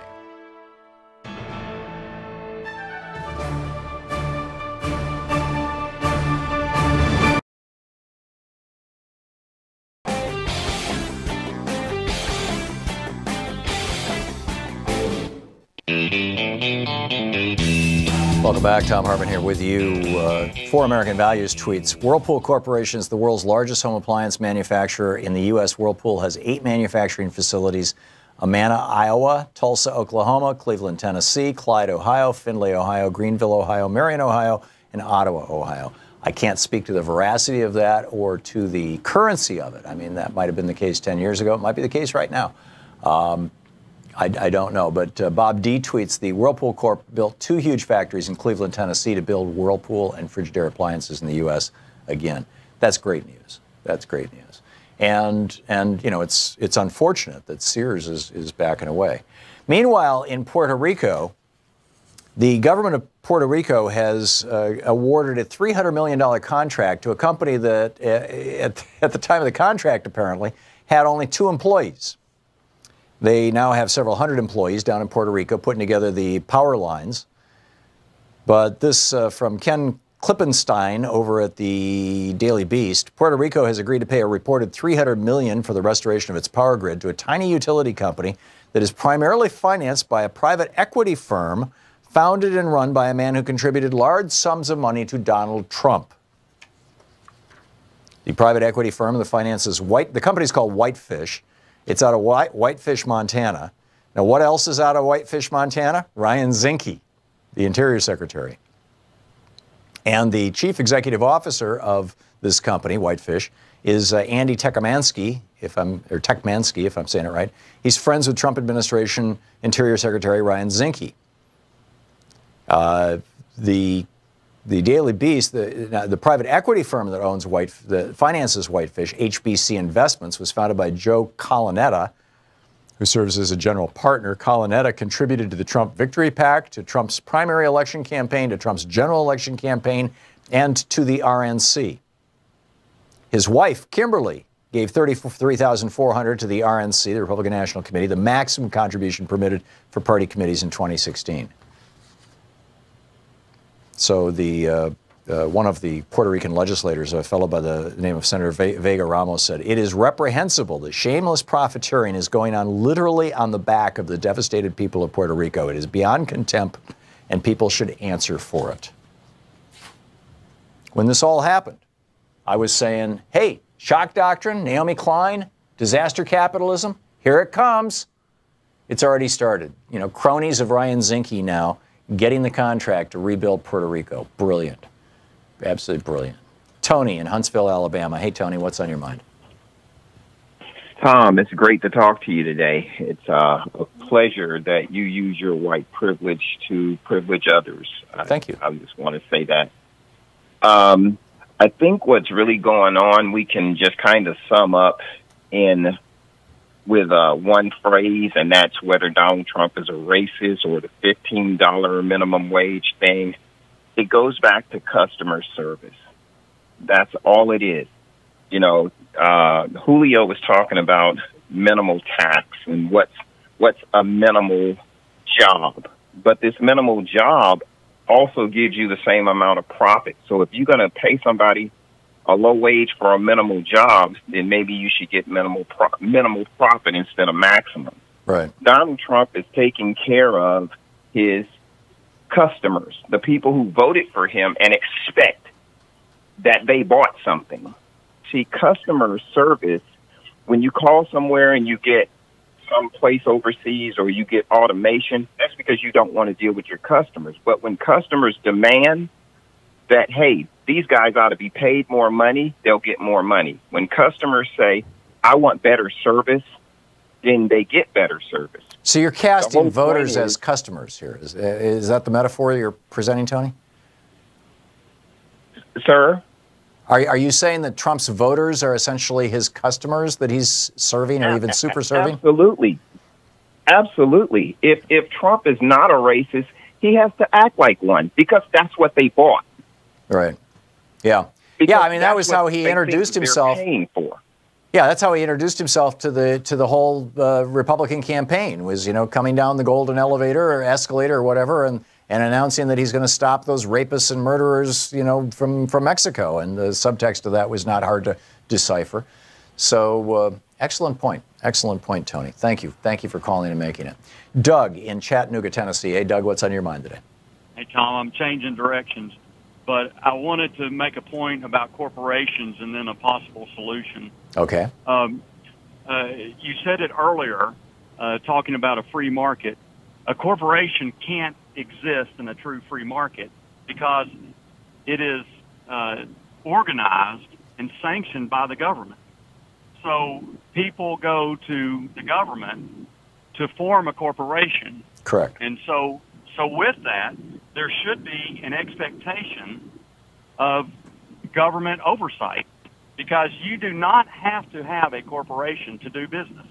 Yeah. So Hobby Lobby, GE, whoever, if they don't want to abide by those rules set by the government, then they don't need to incorporate.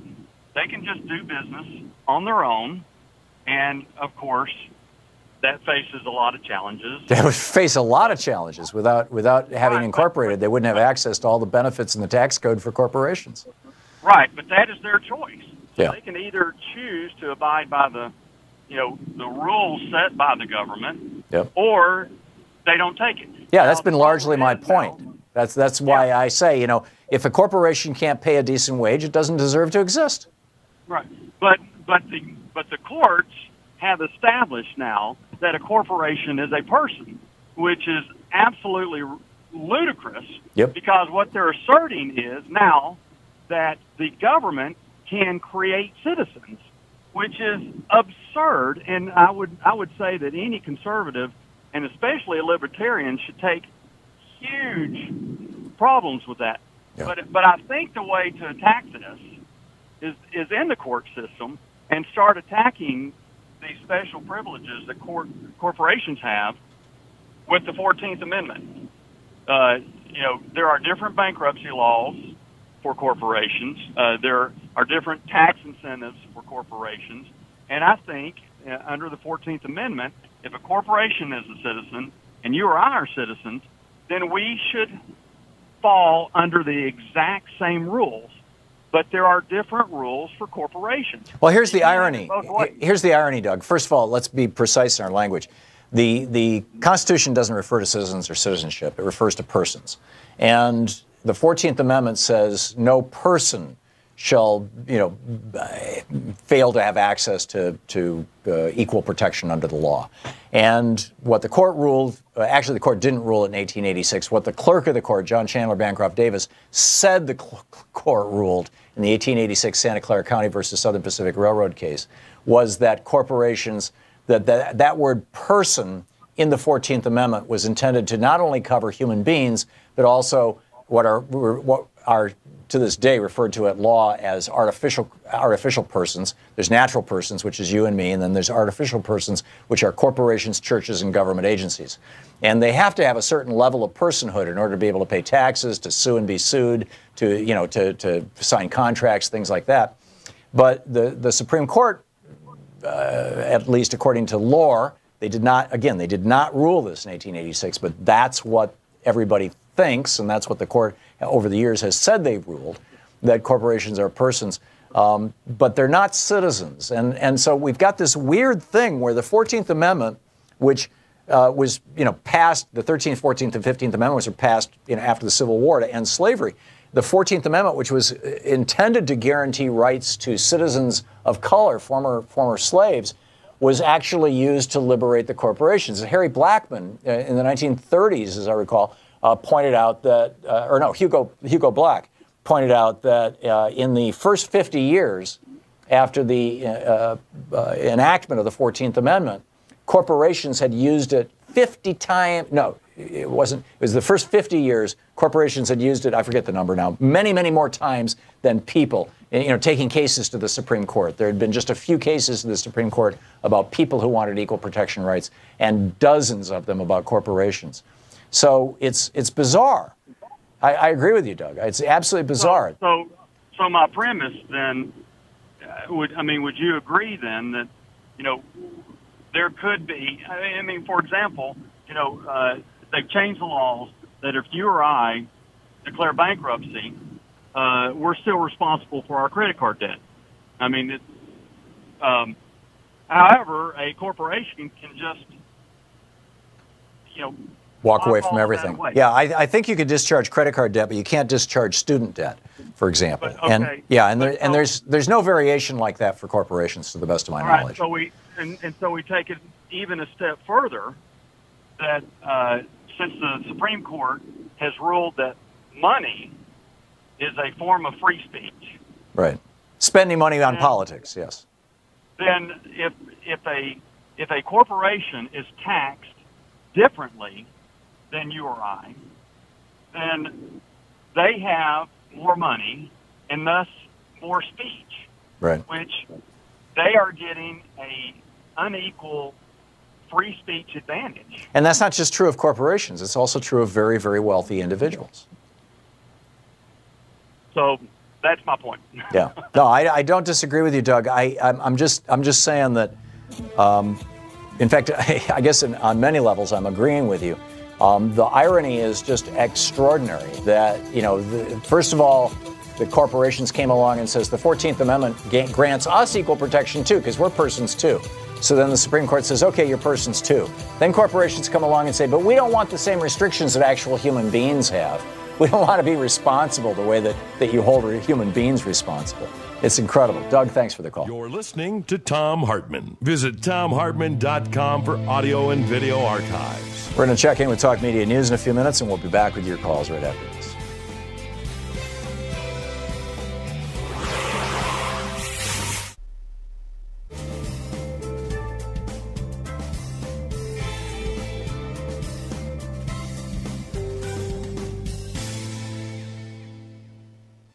Welcome back. Lou in Grandview, Indiana. Hey, Lou, thanks for watching Free Speech TV. What's on your mind? Hey, always a great show. I'm glad I found this station. Thank you. The word on Trump is he's the biggest and emptiest barrel. That's all you got to say. He's an empty shell of a bean. So he's not even a bean. So anyway, what I called about was minimum wage. And I grew up, and I got out of the military in '72. I was a laborer and those kind of things. And at that time, laborers were a valuable part of a crew. And but as far as minimum wage, if you break it down by pencil and paper, it's a livable wage as long as you don't live anywhere and you drive a minimum wage car and stuff, because just the cost of living will wipe out $15 an hour in no time at all. Yeah. And I worked at a hospital before I retired, and every time they wanted to hire a new $1 million vice president, of course, where they cut their expenses was with custodial work, food service, linen, and all those things that make a hospital, I think, was supposed to be a hospital, but it's pretty sad. So I don't think $15 an hour is an optimal word is minimum. Well, if we were to take the 1968 minimum wage and inflation adjust it, it would be around $12.90. If you were to adjust it for productivity, in other words, as it had been prior to that, from 1969, if you were to adjust it for productivity, it would be over $22 an hour right now. Well, yeah, but that's just the sad part about it is that if it was $1,000 an hour, as long as you're on the bottom of the pile, you're on the bottom of the pile. Yeah, no, I get that. But my point is that back in 1969, people working the minimum wage were earning, in relative to everything else in 1969, in today's dollars, the equivalent of about $22 or $23 an hour. In other words, you could live on a minimum wage. I put myself through college on a minimum wage job. I was pumping gas, I was replacing tires, and I was a dishwasher at Bob's Big Boy. I mean, and I was a weekend country music DJ. And they were all minimum wage jobs. I was making like $2.35 an hour, $2.50 an hour, something like that. I mean, this was back in the 60s. But the purchasing power of that minimum wage was equivalent to $22 an hour today. So, we look around and say, gee, why was it that in the 60s, you could actually have a minimum wage and put yourself through college on it, for example. Although I didn't graduate, but still, you get started. And you can't today. Well, the reason why is because the minimum wage has not been adjusted to inflation or productivity. No. And a side note, I don't know if you or any of your readers have ever read Vine Deloria. Do you know who he is? Who? Vine Deloria. No, I don't know. He was a professor at the University of Colorado, and he's the one that wrote Custer Died for Your Sins and those books like that, Red Earth, White Lies. Yeah, I remember the books. Those books will all give you an outline of about Native Americanism that, of course, we aren't taught or been ignored for a long time, but they're all good books that I think that people should read. Right. And because they give you a different perspective. What's his principal premise? Vine? Well, no.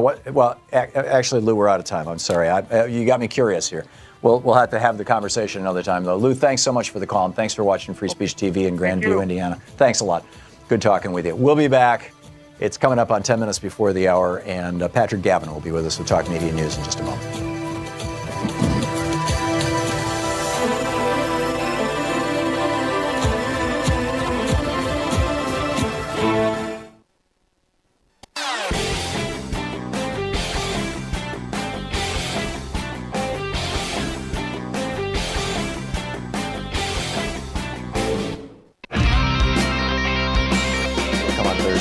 Welcome back. Thom Hartmann here with you, and Norma in Montgomery, Alabama. Hey, Norma, what's on your mind today?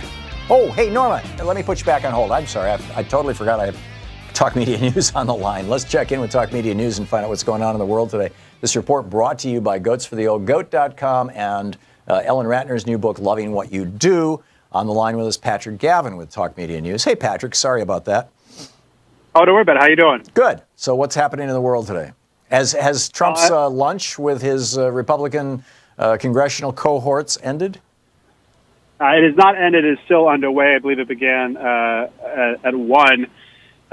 Yeah, I mean, this is sort of the beginning of the big sell by Trump to try to get the Republicans on Capitol Hill on board with tax reform.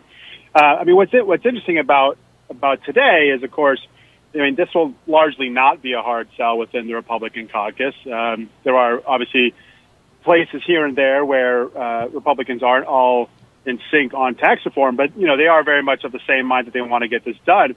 There is increasing concern, however. I mean, it ought to be that Capitol Hill is visiting Trump at the White House, because there is increasing concern that, in fact, Trump is going to be the one who at least has the potential out of anybody to screw this whole thing up. I mean, we saw this during the healthcare debate where he would call things, mean, or he would, single out key senators that he needed their support on, and I'm not so either pessimistic or optimistic to think that Trump will in fact screw this up, but you do start to see the beginnings or the potential there. I mean, him sort of tweeting out, I think it was yesterday, that he would oppose any effort to reduce the amount of pre-tax income that American workers can use in their 401k retirement. Right, and if I can interrupt you just for a second, just to explain to our listeners what we're talking about here. When you take, let's say at the end of the year, you take, I think the maximum now is what, $24,000 or something like that, $18,000, whatever it is. Let's say you take $15,000 at the end of the year of your income and you move it into a 401k, and that your income, let's say, before you did that was $40,000 for the year. Now your income, your taxable income, is $25,000 because you just got a $15,000 tax deduction, which means that you're going to pay less taxes, which means there's less money coming into the Treasury. So the Republicans, they're trying to figure out how to pay for the $1.5 trillion tax cut for millionaires, billionaires, and big corporations that they want to give away to their donor class. And one way to pay for that would be to make sure that you and I and everybody else who has a 401k is actually paying more in taxes, is no longer getting that great tax deduction of, putting $15,000 in your 401k. So you cut that down to, say, a maximum of only $10,000. And, because a lot of people are doing the maximum amount. It's kind of an all or nothing thing, it seems. And so you cut that down. So you're doing away with a tax break that is used by middle class and upper middle class Americans. It's used by the very wealthy too, but they've got a million other ways to shelter their income. And Trump is defending this, and the Republicans are going, oh, damn, now, we got to figure out a way to screw working people, and this was our great idea, and Trump just blew it up. I mean, he's got to stop doing that. So, back to you, You're exactly right. I mean, he is poking, you're right. I mean, I think his position is a sound one if he actually sticks with it, but it is going to poke a hole in Republicans' ability, to pay for this entire thing. And so there is this concern that, that Trump, at least with this particular policy, could screw things up. I mean, I think a couple other interesting things to keep an eye out as we sort of begin to debate this issue. I mean, Republicans, I do think that they can get this done by Thanksgiving, which I think is about 14 or 15 legislative days. I think you're going to see a couple of things. First of all, I mean, there is an increasing sense that not only do they need to get this done for policy reasons, but also political ones as well. I mean, you and I have talked about this before. I mean, there is a great sense, I think, among the donor class, among the consultant class, and the political class within the Republican Party that if they are not able to get this done, that means a number of terrible things for them. First of all, their donor class will feel, rebutted and less interested probably in contributing to the same levels in 2018 and perhaps 2020.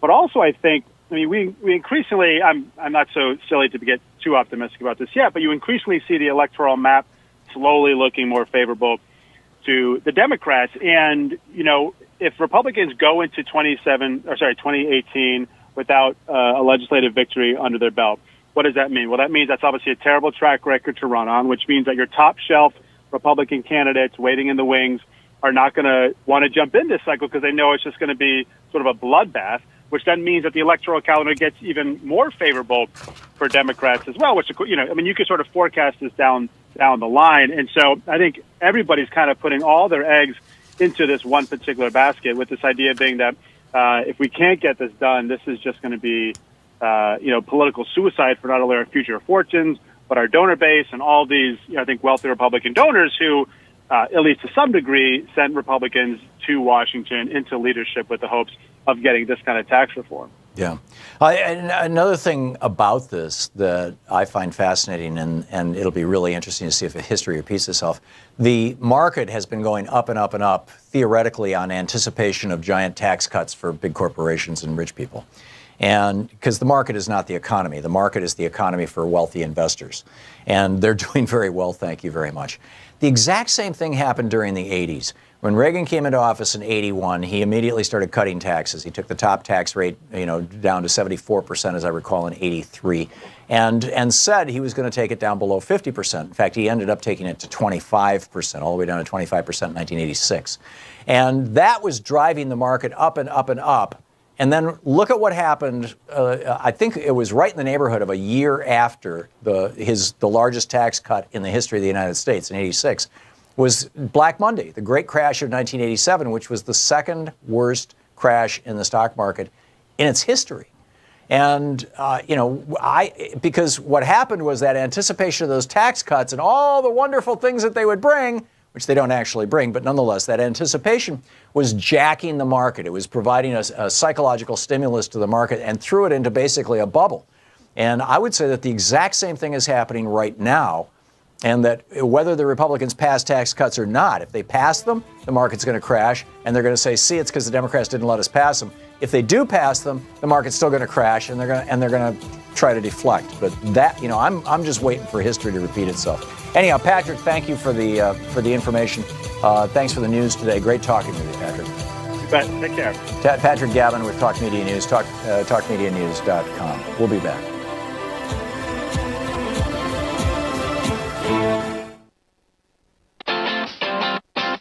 You're listening to Thom Hartmann.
The Thom Hartmann Program is brought to you in part by the Aiden Forecast, an investment newsletter with weekly updates of leading market indicators and a monthly deep dive into what the details of the economy and the markets mean for investors and retirees. On the web at aidenmarkets.com. Wines have some of the highest pesticide levels in our food chain. This hour brought to you by ecowine.com. Pesticide-free wines, organic wines, imported from France by the Organic Wine Company, ecowine.com. The Thom Hartmann Program is brought to you in part by Super Beets. Super Beets are sourced from non-GMO beets, and they're packed with dietary nitrates, helping to produce nitric oxide for more energy, stamina, and support for healthy blood pressure levels naturally. For more information, call 800-223-8242 or visit freespeechbeets.com.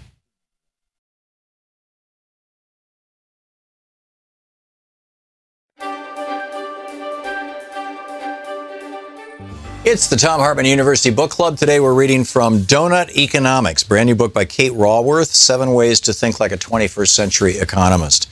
And on page 21 in the Who Wants to Be an Economist chapter, 7 Ways to Think Like a 21st Century Economist, here they are.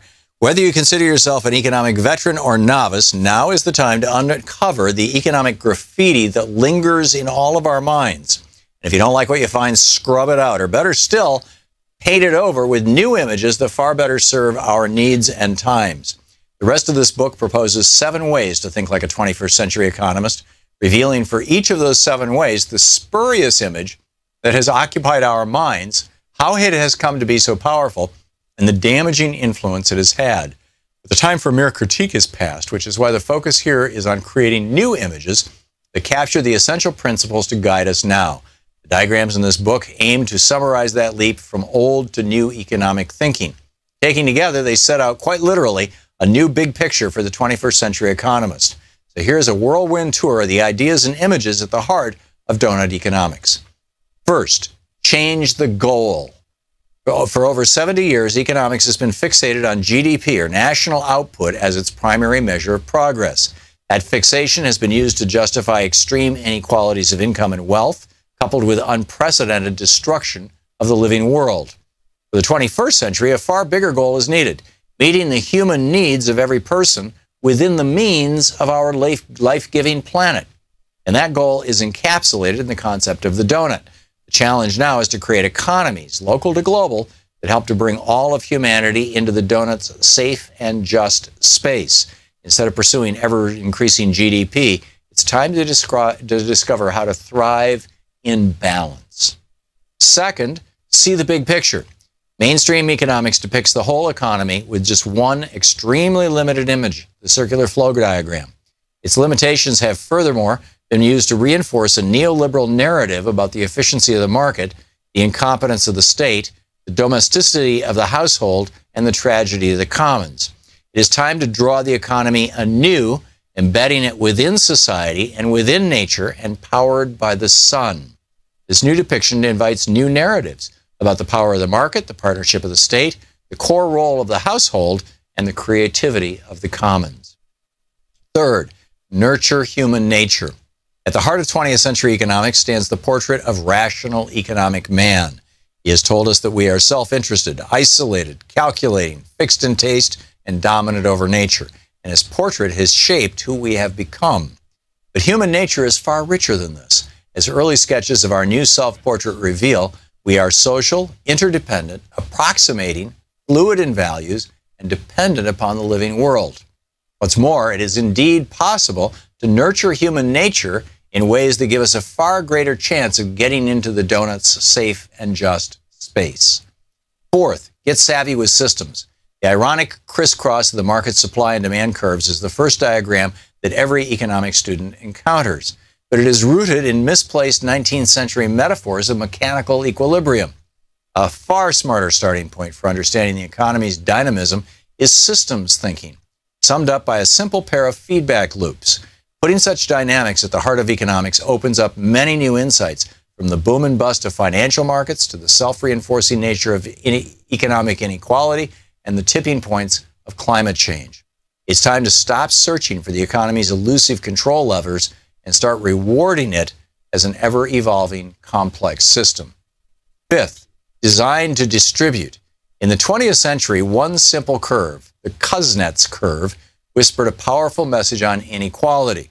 It has to get worse before it can get better, and growth will eventually make it up, or even it up. But inequality, it turns out, is not an economic necessity. It is a design failure. 21st century economists will recognize that there are many ways to design economies to be far more distributive of the value that they generate, an idea best represented as a network of flows.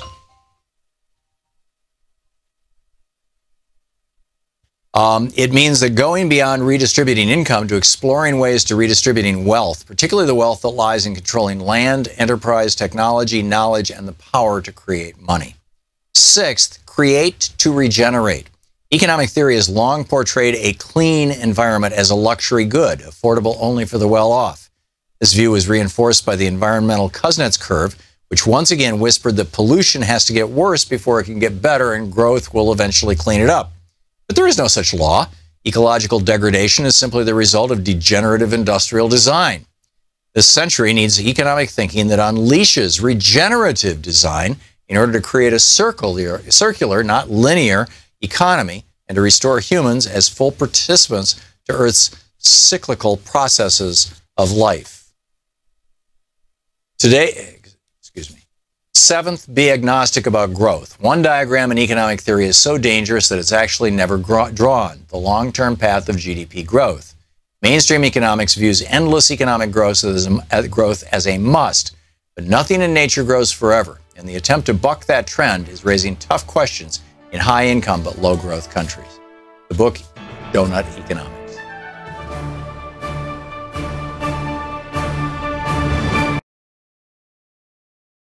Call to her.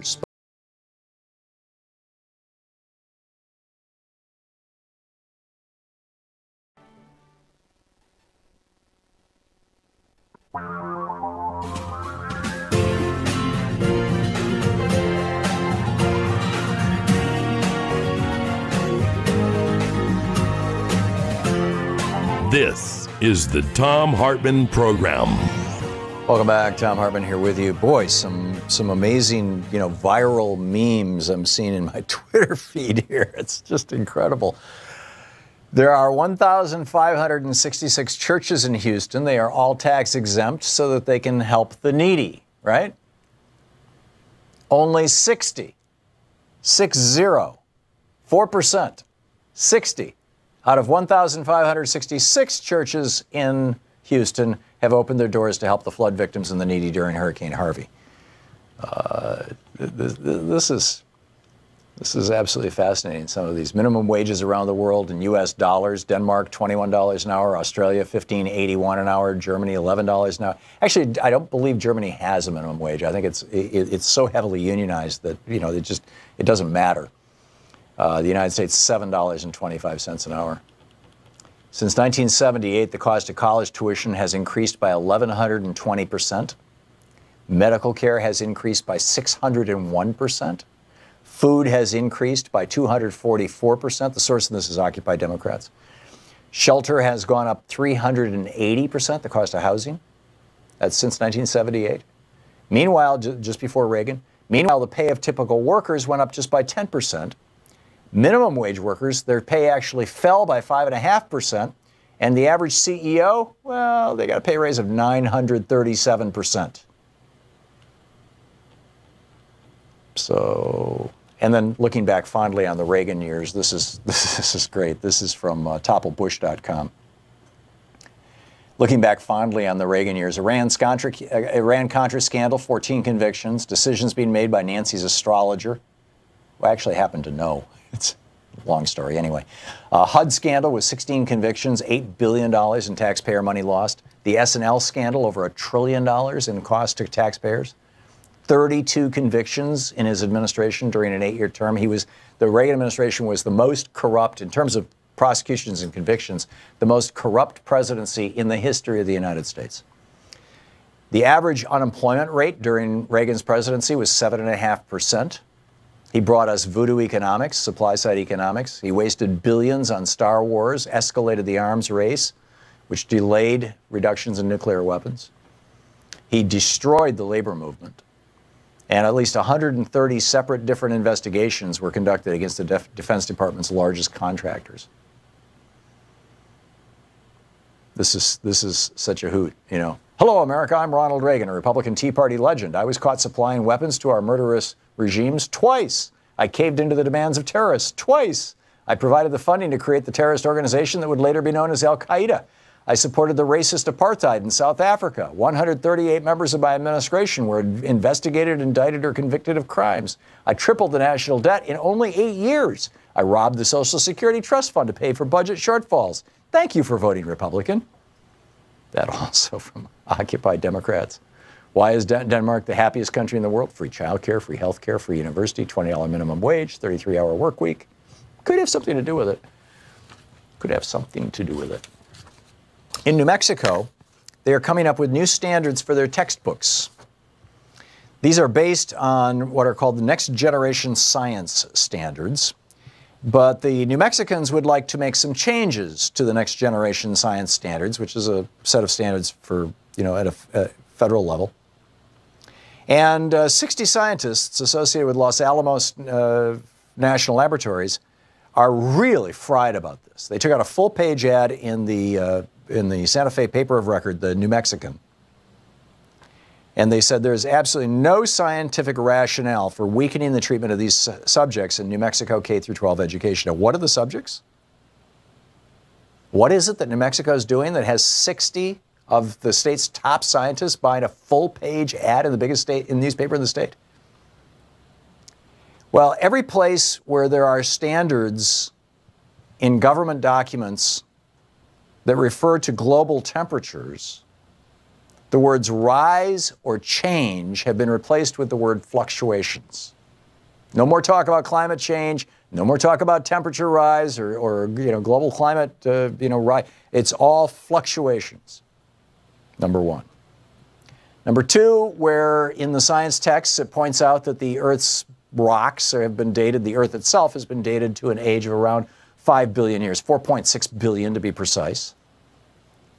They delete that 4.6 billion and replace it with the word geologic history, or the phrase geologic history. Why?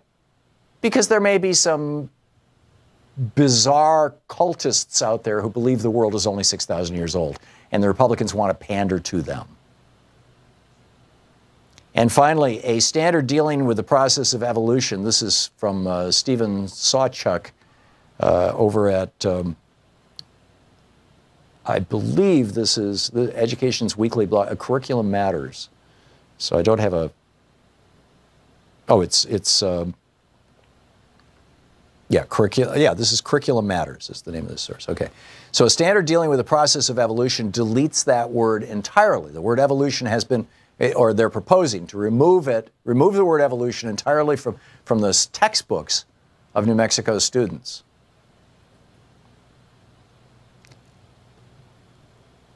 Entirely.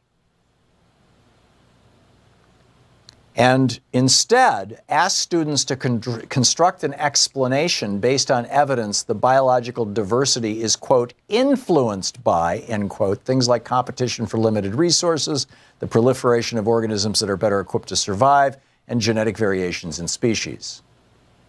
In other words, the core organizing principles of evolution, we'll acknowledge a few of those, but we can't use the word evolution because there's these people who call themselves Christian fundamentalists who apparently know nothing about the teachings of Jesus that do not want you to be teaching science in the New Mexico schools. West Virginia is flirting with this, and Wyoming as well. West Virginia has softened their standards about global climate change. Wyoming also flirted with some changes before adopting its own set of science standards. Its final set asks students to consider the positives and negatives of climate change. What are the positives? The disruption of governments? I don't know. And South Dakota, among other changes, also deleted the standard referencing the age of the Earth. We don't need to know how old the Earth is. We don't need to know civics. We don't need to know science. We're stupid Americans, right? Where do we go with this? I mean, what kind of country are they trying to turn us into? one of our regular listeners, and my apologies, I'd have to scroll back down through the Twitter feed to find it here. And yeah, I'm not finding it quickly. But anyhow, she tweeted the principles of Catholic social teaching. This is from a Catholic website. And at Catholic Charities, as Catholic Charities agencies, we serve all who come to our doors for aid, not because they're Catholic, but because we are. Our mission is rooted in the 7 principles of Catholic social teaching listed below. Life and the dignity of the human person, call to family, community, and participation, rights and responsibilities, option for the poor and vulnerable, and then the issue that I was debating with Julio. The dignity of work and the rights of workers. The economy, now keep in mind, this is Catholic teachings. This is the official Catholic doctrine. The economy must serve people, not the other way around. It's the first sentence. Remember my question to Julio, why do we have an economy? We, the people, the government of the United States, we the people, we created an economy. Why? To serve the people. Not to serve the billionaires, not to serve the corporate overlords, not to serve the big television networks. It's to serve we the people. So Catholic teachings, the economy must serve the people, not the other way around. Work is more than a way to make a living, is a form of continuing participation in God's creation. If the dignity of work is to be protected, then the basic rights of workers must be respected. The right to productive work, to decent and fair wages, to joining unions, to private property and economic initiative. This is the Thom Hartmann Program. Economies are here to serve us, not the other way around. We'll be back with your calls after this.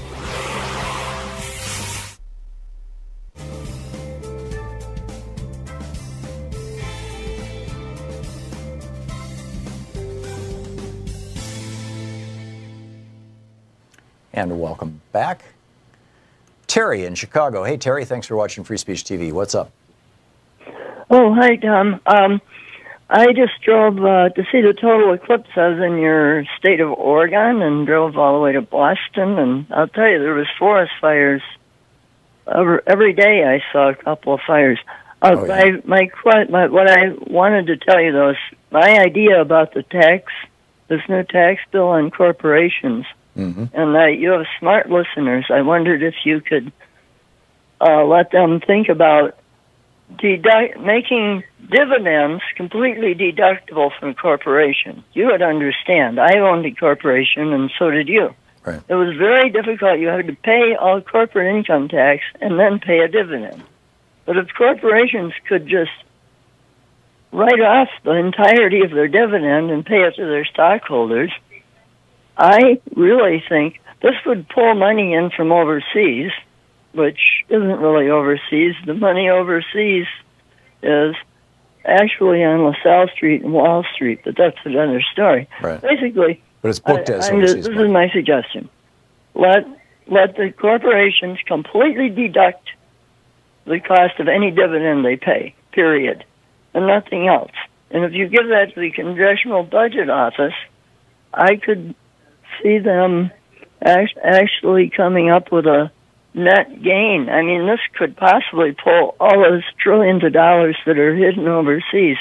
All these guys like Koch and everybody will jump over anything to avoid paying a penny in federal taxes. And if they exempt their dividends, now... Yeah, Terry, there's Terry, schools and universities. Okay, you're getting redundant. If I can respond, there are 2 reasons why we do taxes. Number 1 is to raise money for government functions, but number 2, and equally important, in fact, Alexander Hamilton would argue even more important, is we have taxes in order to influence behavior. We give people a tax deduction if they buy a house for their mortgage. It encourages people to take out mortgages, which is a great way to build savings, middle-class savings over the course of a lifetime, things like that. So with regard to corporations, there are certain things we want them to do. We want them to invest in research and development so that we give them a tax break for that. We want them to invest in new machinery and new equipment, so we give them accelerated depreciation or just the ability to depreciate. That's a tax break in and of itself. There's all the, We want them to engage in travel and participate with each other. This, I would argue the travel industry promoted this one, but so we give them a deduction for airplane rides and hotel nights and meals and things like that. Are you suggesting that all of those deductions should be replaced with a giant deduction on dividends? And if so, why? Why would we want to encourage corporations to pay out dividends? Terry? If you gave them a deduct for their dividends, they own a lot of their own stock. They'd say, hey, I'm going to pay out. All of a sudden, if you think the market is jumping now, Terry, they're already doing that. I mean, dividends stocks would pay even more because they were being worth something. But taxes on dividends right now are maxed out at 23.8%, 20% tax plus the 3.8% Obamacare tax. So they're already paying half the income tax rate of everybody else on dividends. So I understand, that you're trying to figure out a way to incentivize these companies to bring the money back. Frankly, I don't think this is it. But let me think about it for a bit, Terry. It's an interesting idea. It's a novel idea. We'll be right back.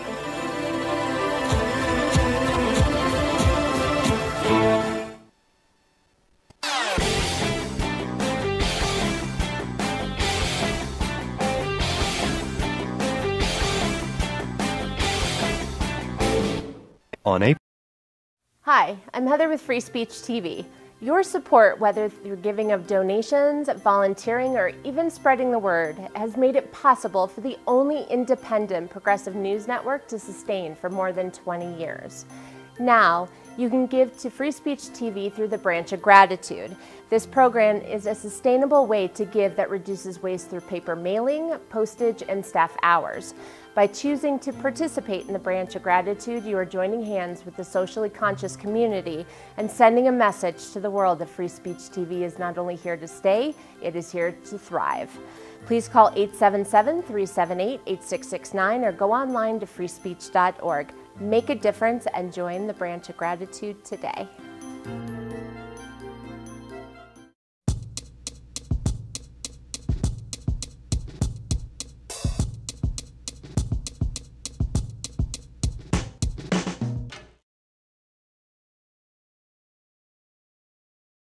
Welcome back. Thom Hartmann here with you. Blatant censorship at the Environmental Protection Agency. This is astonishing. This article published by Jake Johnson, staff writer over at commondreams.org. The headline, Blatant Censorship, Trump EPA abruptly muzzles its own climate scientists, in what critics are calling a blatant example of scientific censorship being imposed on climate researchers by the Trump White House. The EPA late Sunday abruptly canceled the presentations of 3 government scientists who were set to discuss recent climate change findings at a conference in Rhode Island. Now, let me lay this out for you.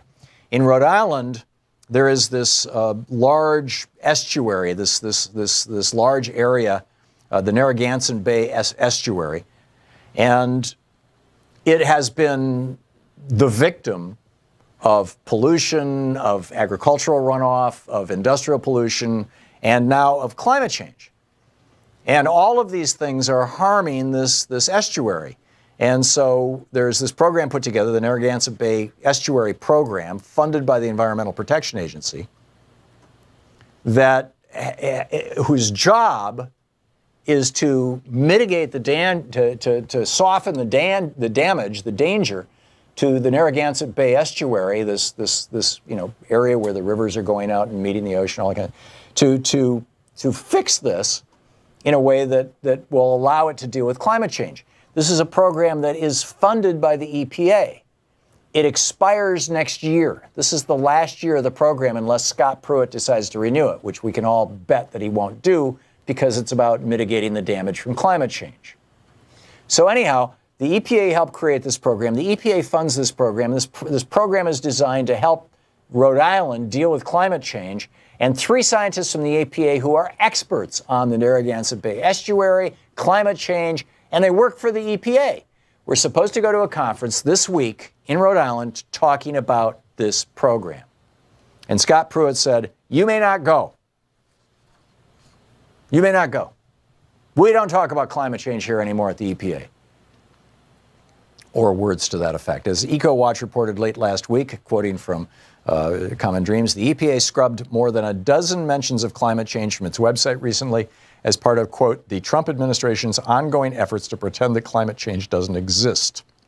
Trump's EPA has also issued a 4-year, quote, strategy document that doesn't include the word climate and threatened to purge scientists who refuse to toe the fossil fuel industry line and overwhelmingly privileged the views of oil and gas industry representatives over those of environmental groups. Sheldon Whitehouse, who coincidentally represents Rhode Island, is rather upset about this. He said, muzzling our leading scientists benefits no one. Well, actually, it does benefit someone. It benefits the Koch brothers. It benefits Koch Industries. It benefits Sunoco. It benefits ExxonMobil. It benefits Shell Oil. It benefits Peabody Coal. It benefits the fossil fuel industry. And that's, no small thing. I mean, it's very intentional. You got the fossil fuel industry essentially owning the Republican Party right now. It used to be the tobacco industry. Mike Pence in 2000, back when his family owned a chain of, it was called Tobacco Road, a bunch of chain stores in Indiana, and they sold a lot of tobacco.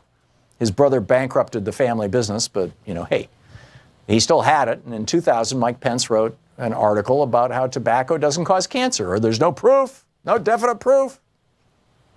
Well, now it's not tobacco that owns the Republican Party, it's fossil fuels. I don't know how long this is going to go on, and I think the remedy to it is the exact same remedy as it was with tobacco, which is going after them on the basis of a RICO investigation of some sort or some variation thereof. But we'll see how it ends up playing out. Norma in Montgomery, Alabama. Hey, Norma, what's on your mind today? Hi, Dr. Tom. I wanted to talk about minimum wage. Okay. People do not understand that minimum wage is the foundation that every wage is based on.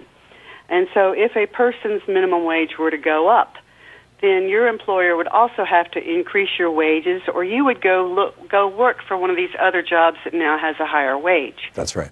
But also, if we continue to have people who are classified as temporary, part-time, seasonal employees who only are allowed to work, say, the 30 hours a week, most of them get 29. You're talking about a person that makes $8 an hour, $240 a week. They cannot afford health insurance. They're working 2 jobs.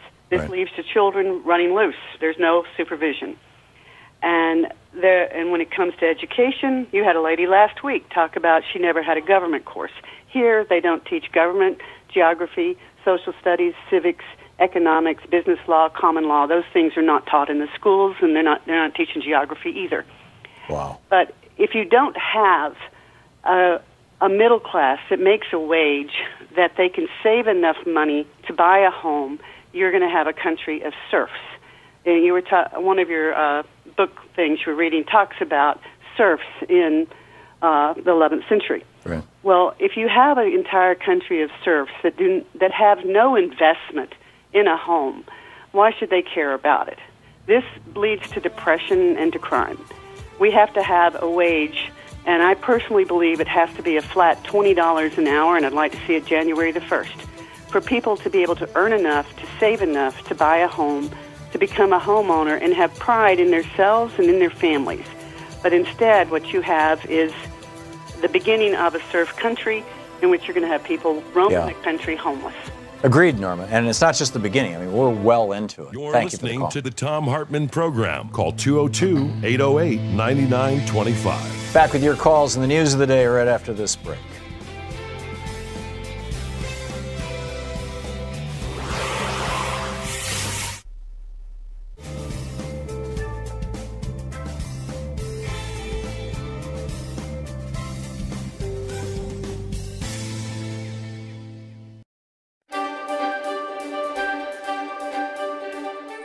It's the Thom Hartmann University Book Club. Today we're reading from Donut Economics, brand new book by Kate Raworth, 7 Ways to Think Like a 21st Century Economist.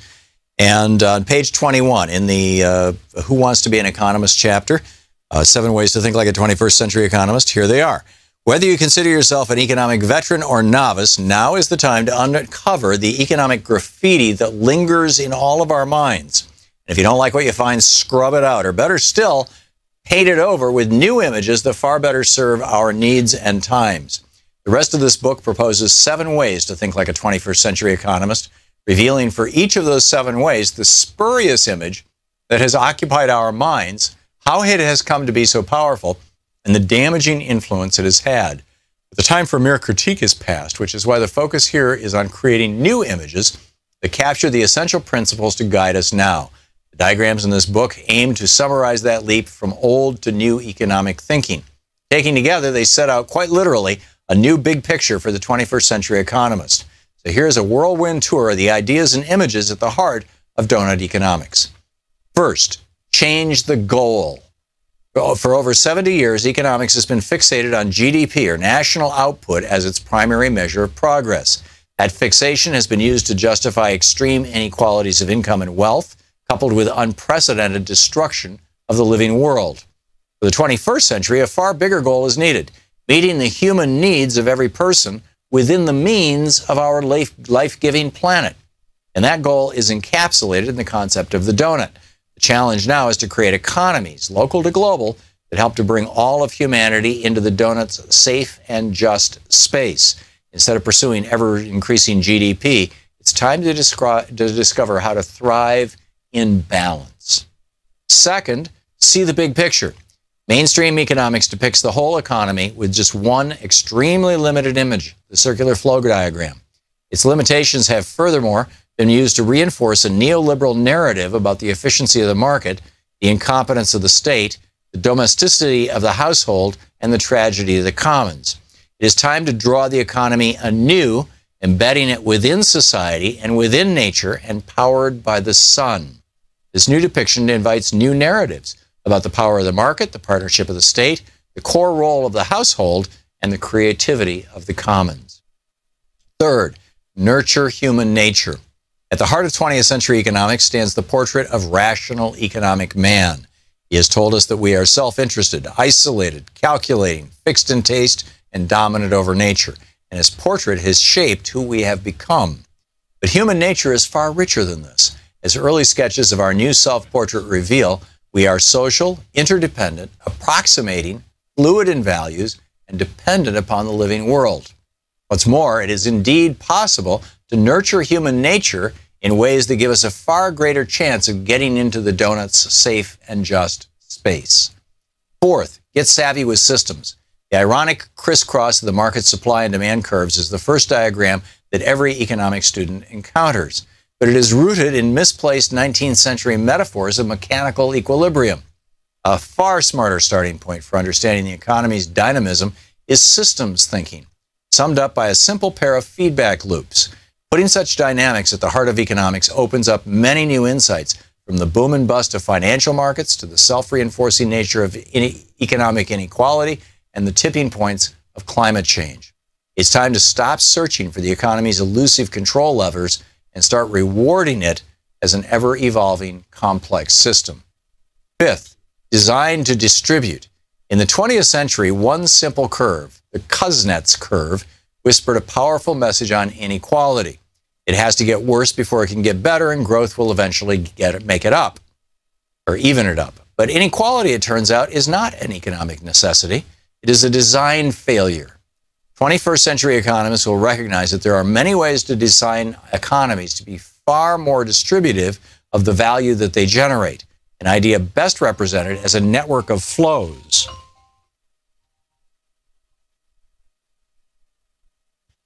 It means that going beyond redistributing income to exploring ways to redistributing wealth, particularly the wealth that lies in controlling land, enterprise, technology, knowledge, and the power to create money. Sixth, create to regenerate. Economic theory has long portrayed a clean environment as a luxury good, affordable only for the well-off. This view was reinforced by the environmental Kuznets curve, which once again whispered that pollution has to get worse before it can get better, and growth will eventually clean it up. But there is no such law. Ecological degradation is simply the result of degenerative industrial design. This century needs economic thinking that unleashes regenerative design in order to create a circular, not linear, economy, and to restore humans as full participants to Earth's cyclical processes of life. Today, Seventh, be agnostic about growth. One diagram in economic theory is so dangerous that it's actually never drawn, the long-term path of GDP growth. Mainstream economics views endless economic growth as a must, but nothing in nature grows forever, and the attempt to buck that trend is raising tough questions in high-income but low-growth countries. The book, Donut Economics.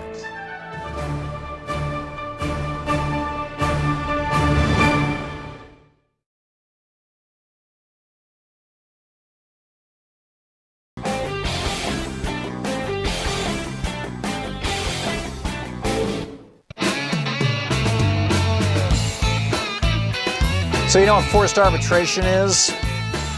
Forced arbitration is when you sign a contract with fill in the blank, right? A credit card company, a bank, a moving company, an insurance company, a local retail store, whatever. You sign a contract, and the contract says that you are agreeing to binding arbitration in the event of a dispute. Now, arbitration is typically done by arbiters. There's professional people who kind of act as judge and jury and all that sort of thing. And you and the employer or you and the company go before the arbiter. But the whole point of arbitration is that it keeps you out of the courts. You can't get big penalties. You can't sue people. It eliminates the ability of lawsuits, and it eliminates in particular the ability of class action lawsuits, forced arbitration. And when you sign an arbitration agreement, you are literally signing away your rights under the Constitution. The Seventh Amendment to the Constitution of the United States reads, "In suits at common law, where the value in controversy shall exceed $20, the right of a trial by jury shall be preserved, and no fact tried by a jury shall be otherwise re-examined in any court of the United States than according to the rules of common law." In other words, you can basically only appeal this. You can appeal it through the court system, but that's it, up to the Supreme Court. In suits at common law, this is the Seventh Amendment. You have a right to sue. Period. But you can sign away your constitutional rights by contract. And so I would say probably the majority of companies, the majority of contracts that I've seen, I look for these things, and I've been looking for these arbitration agreements and contracts for decades. And you see them in there, and I cross them out, and then, the bank comes back and says, sorry, we can't accept this contract. You have to, or it's a shrink wrap agreement, click here, and it's got a forced arbitration thing in it. Well, the Republicans want to make it even harder for you to fight forced arbitration. They want to make it even easier for companies to prevent you from suing, and particularly to prevent you from gathering together and suing by basically forcing arbitration on everybody. The scams like, Wells Fargo ran this scam where they were opening, phony accounts for people. All those people were already existing Wells Fargo customers, which means that they had already all signed an agreement to have Wells Fargo as their bank that said that in the event of a dispute, it goes to arbitration. So there's not a class action lawsuit going on, to the best of my knowledge. The same thing with Equifax. Well, do you have any contract at all with Equifax? I don't, to the best of my knowledge. But anyhow, the Republicans are pushing this thing. It's called Senate Joint Resolution 47. That would blow up the ability of the U.S. Consumer Financial Protection Bureau, the CFPB, to regulate arbitration and to grant some people their Seventh Amendment constitutional rights. The Republicans want to just end your Seventh Amendment constitutional rights altogether. And I just got an email from the press office of Public Citizen, Robert Weissman's organization.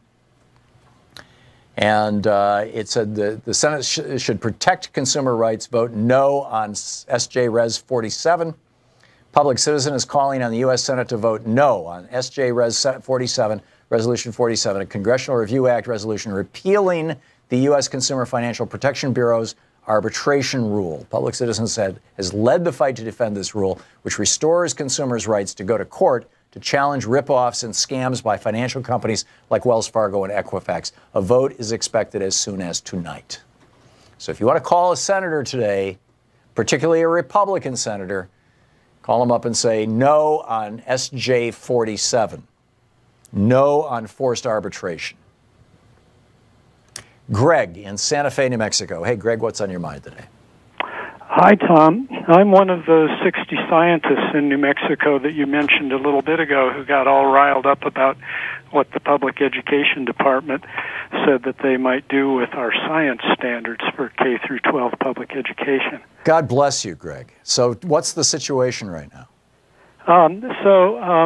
There was a public hearing last Monday on these proposed changes, and it was really exciting. It was scheduled from 9 to 12, and about 250 people showed up, and over 200 signed up to speak in a room that held 140 people. Whoa. By the end of the afternoon, when everyone had given up and gone home, 77 people had spoken, and all of them were opposed to the public education department's proposal. There were scientists, clergy, teachers, students, although the teachers and students who came had to take off a school day. But it was just an amazing outpouring of articulate support for good science. So are the political powers that be going to listen to the people, or are they just going to overrule the will of the people? So it's not clear. This isn't over yet. A couple of days later, the public education department issued a press release backpedaling a little bit. And since we haven't seen any specific details of a revised draft, but only this press release, we really don't know what's going on. Yeah. Was I right in saying that basically what New Mexico wanted to do was strip the words climate change out of its textbooks and stop referring to the Earth as being 4.9 billion or 4.6 billion years old? You were right on that, and the way you described it, in that it was kind of a mixed bag. You know, they did change climate change to temperature fluctuation, or global warming to temperature fluctuation, in quite a few places in the document they started with, which is the Next Generation Science Standards, nextgenscience.org, which is kind of the national standard for public school science standards now. Wait a minute, so the national standard has deleted climate change? No. The national standard uses words like global warming and climate change. I see. And then New Mexico the changed. New Mexico Public Education Department said, well, we would like to adopt this next generation science standards, but with our own local amendments that are suited to New Mexico's peculiarities. And the scientists among us just went berserk. Yeah. And so did many other people. Sure. Yeah. Well, good on you, Greg. Can you keep in touch with us and let us know how it goes? Yeah. It's unfolding. There's been a lot of media coverage in New Mexico, and we're not sure what'll happen next. But there is there's an interim committee of the legislature meeting on Thursday at the state capitol about this topic. So there may be some more members of the public showing up there. Very interesting. Greg, thanks a lot for the heads up, and keep me up to date on it. I appreciate the call and look forward to our next conversation. Thank you. Jill in Winter Haven, Florida. Jill, it looks like you wanted to answer that question that I asked in the second hour. Is Trump merely a bigot? Does that explain most of his behaviors, or is it more complex than that? Well, while I agree with you that, yes, he is definitely a bigot, I think that the reason why he reacts the way he does has to do with his personality. He, and I am not a doctor, but he definitely has some form of a narcissistic personality, and he cannot stand criticism. Yes. So when somebody critiques him, that's when he unleashes. And you did lay out a great case for all of the women and the people of color who he has criticized. However, he has also criticized John McCain, Mitch McConnell, and he does and that Bob Corker. when they do something that disagrees with him. Right. Yes, and Jeff Sessions. Yep. that he disagrees with. So I think that's fundamentally what the issue is. So your position is that his narcissism outweighs his bigotry when it comes to a principal motivating factor. I think that's probably right. He's a narcissist first and a bigot second. I think you've nailed it, Jill. Thanks a lot for the call. Thanks for listening to Sirius XM. I appreciate it. Sean in Strongsville, Ohio. Hey, Sean, what's on your mind today? Hi, Tom. How you doing? Great. Sean, we got a minute to the break. What's up? Sorry about that. It's okay. Are you there? Yeah. It sounds like you're in a wood shop. Yeah, I just wanted to say that I completely disagree on Julio's look on how the economy should be run. That's saying that, I don't think you need to have any tax deductions any less than what we pay now. For example, that our minimum wage, if we were to raise our minimum wage, then people would be making more, and then people could pay more taxes. Right. And if you don't make enough money in this country, you don't pay any taxes. So there's probably a bunch of people in this country that don't pay taxes because they don't make enough money. Well, they don't pay federal income taxes. They're paying FICA taxes. They're paying, Social Security and Medicare taxes on every penny that they earn. That starts at your first dollar. And they're paying sales taxes on everything they buy if they live in all but, half a dozen states. But I get your point. And Sean, I'm sorry, we're hitting a break here. We're out of time. But excellent point. Thank you very much for the call. We'll be back. It's coming up on 15 minutes before the hour. Donald Trump is still, apparently, as far as I can tell, still meeting with Republicans over at the Capitol building. It's going to be real interesting to see what comes out of this. You're listening to Thom Hartmann. Visit ThomHartmann.com for audio and video archives. Does he arm wrestle Bob Corker? How does this thing resolve itself? We'll be back.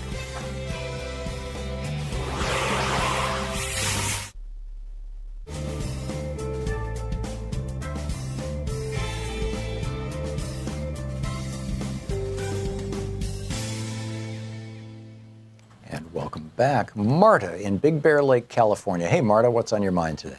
Hi, I want to thank you once again for connecting the dots and helping us see the big picture. Thank you. I want to tell you that I heard you read from Last Hours of Ancient Sunlight, and I actually had all my college students, when I was a teaching associate in English composition, that was our reader that we used for our college class. Really? And about it and wrote about it, and I would like to see it updated because the part about the oil, a lot has changed since we then. just finished that, Marta. We just submitted the changes about 2 weeks ago. Troy Miller helped me with it, re-editing the book and going through all the latest science data and all the climate change stuff, and changing the oil story from we're running out of oil to oil is killing our planet. We just updated that, and Random House will be issuing a new edition of Last Hours of Ancient Sunlight this spring. Well, I just got chills hearing you say that. Now, I also want to kind of connect a few dots real briefly. One is that conflict can be healthy. I think this is something, the growing pains that the Democratic Party has to go through. I think that, if we just look at, we need to, listen to what Republicans are saying. A lot of people that voted for Trump, basically they think that, Democrats are all about social programs and that those social programs are for people that don't want to work. And of course that leads to a lot of, racist stereotypes and the same, resentment against immigrants. So if we can connect, racism, and they're threatened by women in the workplace too. So you've got sexism, racism, anti-immigration, and a lot of it has happened directly tied to neoliberalism and policies that a lot of, the establishment Democrats are perfectly okay with, which is the Walmart economy. Right. And, we've got children in shackles in Bangladesh making the rugs that are being sold in Walmart. And NPR, doesn't talk about that. They're all about free trade, and that's where a lot of the liberals are, getting most of their information is from NPR and neoliberal media. You're the only one pretty much that's talking about this, and I just get so enthusiastic about it. And I shared your radio program. I hit share to Facebook, and I put, this is the only host who understands the economy. And so I just think that we have to get the so-called progressive media that they just want to talk about racism and Donald Trump being a racist and a sexist, and it's like, but racism and sexism are linked to people losing their jobs and feeling that fear of economic insecurity, or they have small businesses and they feel like they're paying taxes that are going for social welfare programs, and they don't understand that economic inequality, which we need to deal with, is what's causing people to need those social welfare programs. So they're being told by media to hate the blacks, I agree, Marta. And not only that, they also have a complete misunderstanding of how their tax dollars are appropriated. And this is why, if you watch Michael Moore's movie, Where to Invade Next, I think it was Norway, it might have been Denmark, it was one of the Scandinavian countries. When you get your tax bill at the end of the year, they break down. They say, okay, out of your $100 in taxes, you're paying $20 is going to the military, $16 is going to poor people, $30 is going to education. We need to do that here in the United States, too, so people realize how little money is actually going to welfare.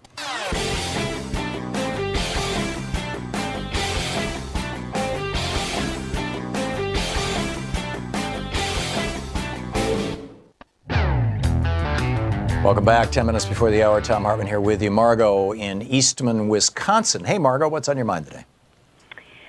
Well, I want to thank you for your show. Between Stephanie Miller and you, I'm walking the line on keeping my sanity, that and wine. Well, thank you, Margot. I was talking to my son, and I have one in Finland and one in Denver, and we were talking, and we thought, wouldn't it be great if the vulture moguls and liberal people would go in and help Puerto Rico and the Virgin Islands, since they have very little power now, to have it set up as energy efficient islands. Because what I'm afraid is going to happen, they're going to bottom out. The millionaires and billionaires are going to come up, and as these people are going down the tubes, they're going to buy up their land and turn it into 2 resorts. Yeah, it's already happening, and the energy infrastructure, which could have been, instead of putting back into place, the coal-fired power plants or oil-fired power plants, I'm assuming actually, and a centralized energy grid, with wires going all over the island. Instead of simply replacing that 19th century energy system, if instead we were going in and putting in 21st century energy systems, we were putting solar panels on every house's roof, and we're localizing energy distribution systems to the level of neighborhoods so that individual people's homes can balance out other people's homes and things like that, a true 21st century grid. If we did that, it would be spectacular. It would be much to the long-term benefit of both Puerto Rico and the U.S. Virgin Islands. It would there's just no downside to that. The problem is that the Trump administration gave this $300 or $400 million grant to rebuild Puerto Rico's energy structure to one of Ryan Zinke's cronies out of Montana, out of Whitefish, Montana, a company that only had 2 employees.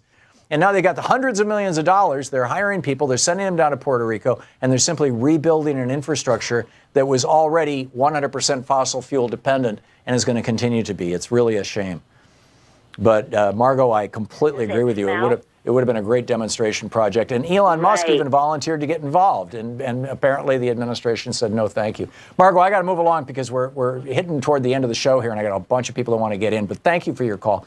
Bob in Dundalk, Maryland. Am I saying that right, Bob? Yeah, that's right. What's up? Dundalk, in Baltimore County. Uh-huh. So what's on your mind?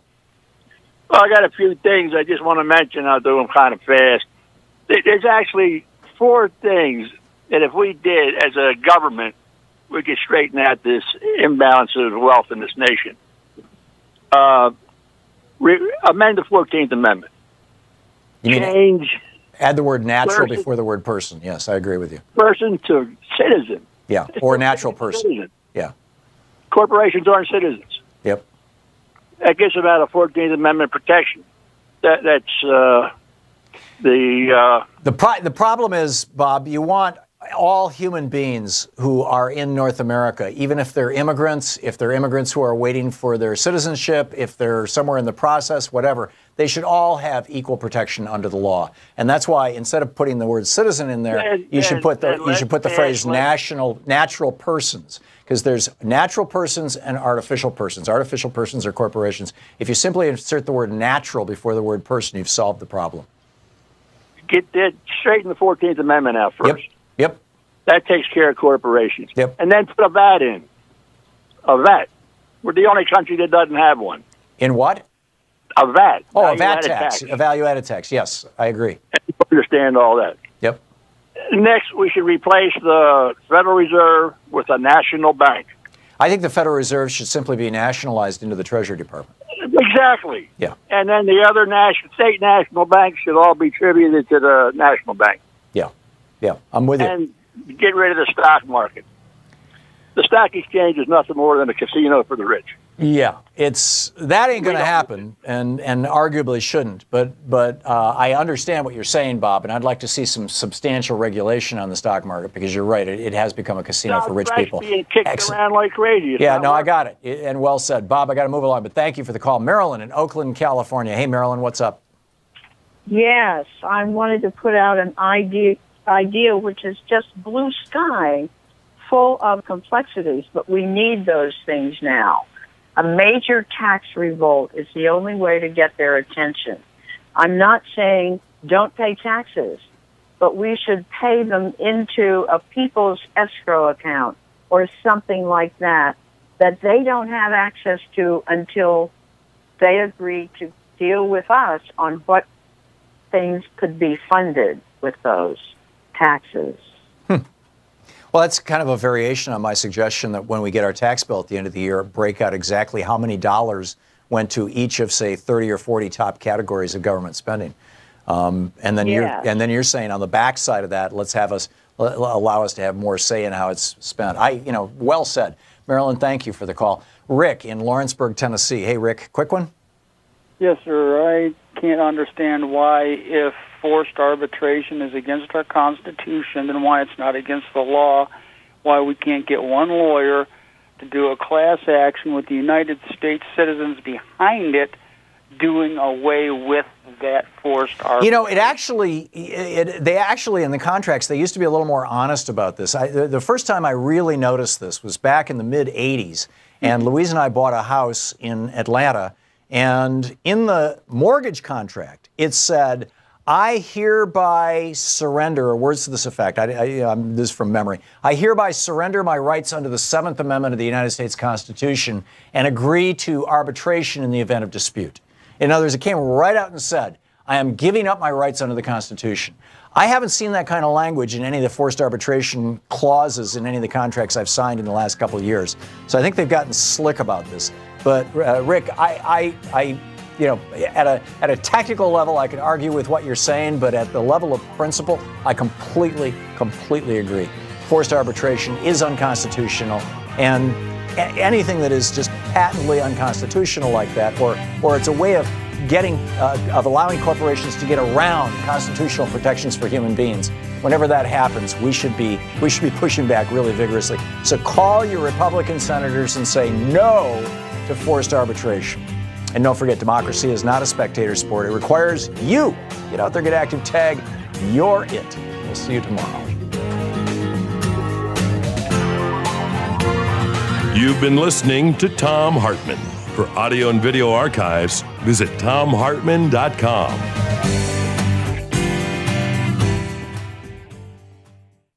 The Thom Hartmann Program is brought to you in part by the Aiden Forecast, an investment newsletter with weekly updates of leading market indicators and a monthly deep dive into what the details of the economy and the markets mean for investors and retirees. On the web at aidenmarkets.com. Wines have some of the highest pesticide levels in our food chain. This hour brought to you by ecowine.com. Pesticide-free wines, organic wines, imported from France by the Organic Wine Company, ecowine.com. The Thom Hartmann Program is brought to you in part by Super Beets. Super Beets are sourced from non-GMO beets. and they're packed with dietary nitrates, helping to produce nitric oxide for more energy, stamina, and support for healthy blood pressure levels naturally. For more information, call 800-223-8242 or visit freespeechbeats.com.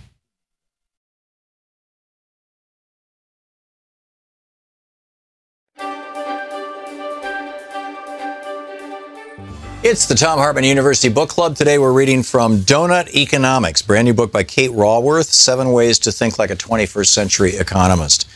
And on page 21 in the Who Wants to Be an Economist chapter, 7 Ways to Think Like a 21st Century Economist, here they are. Whether you consider yourself an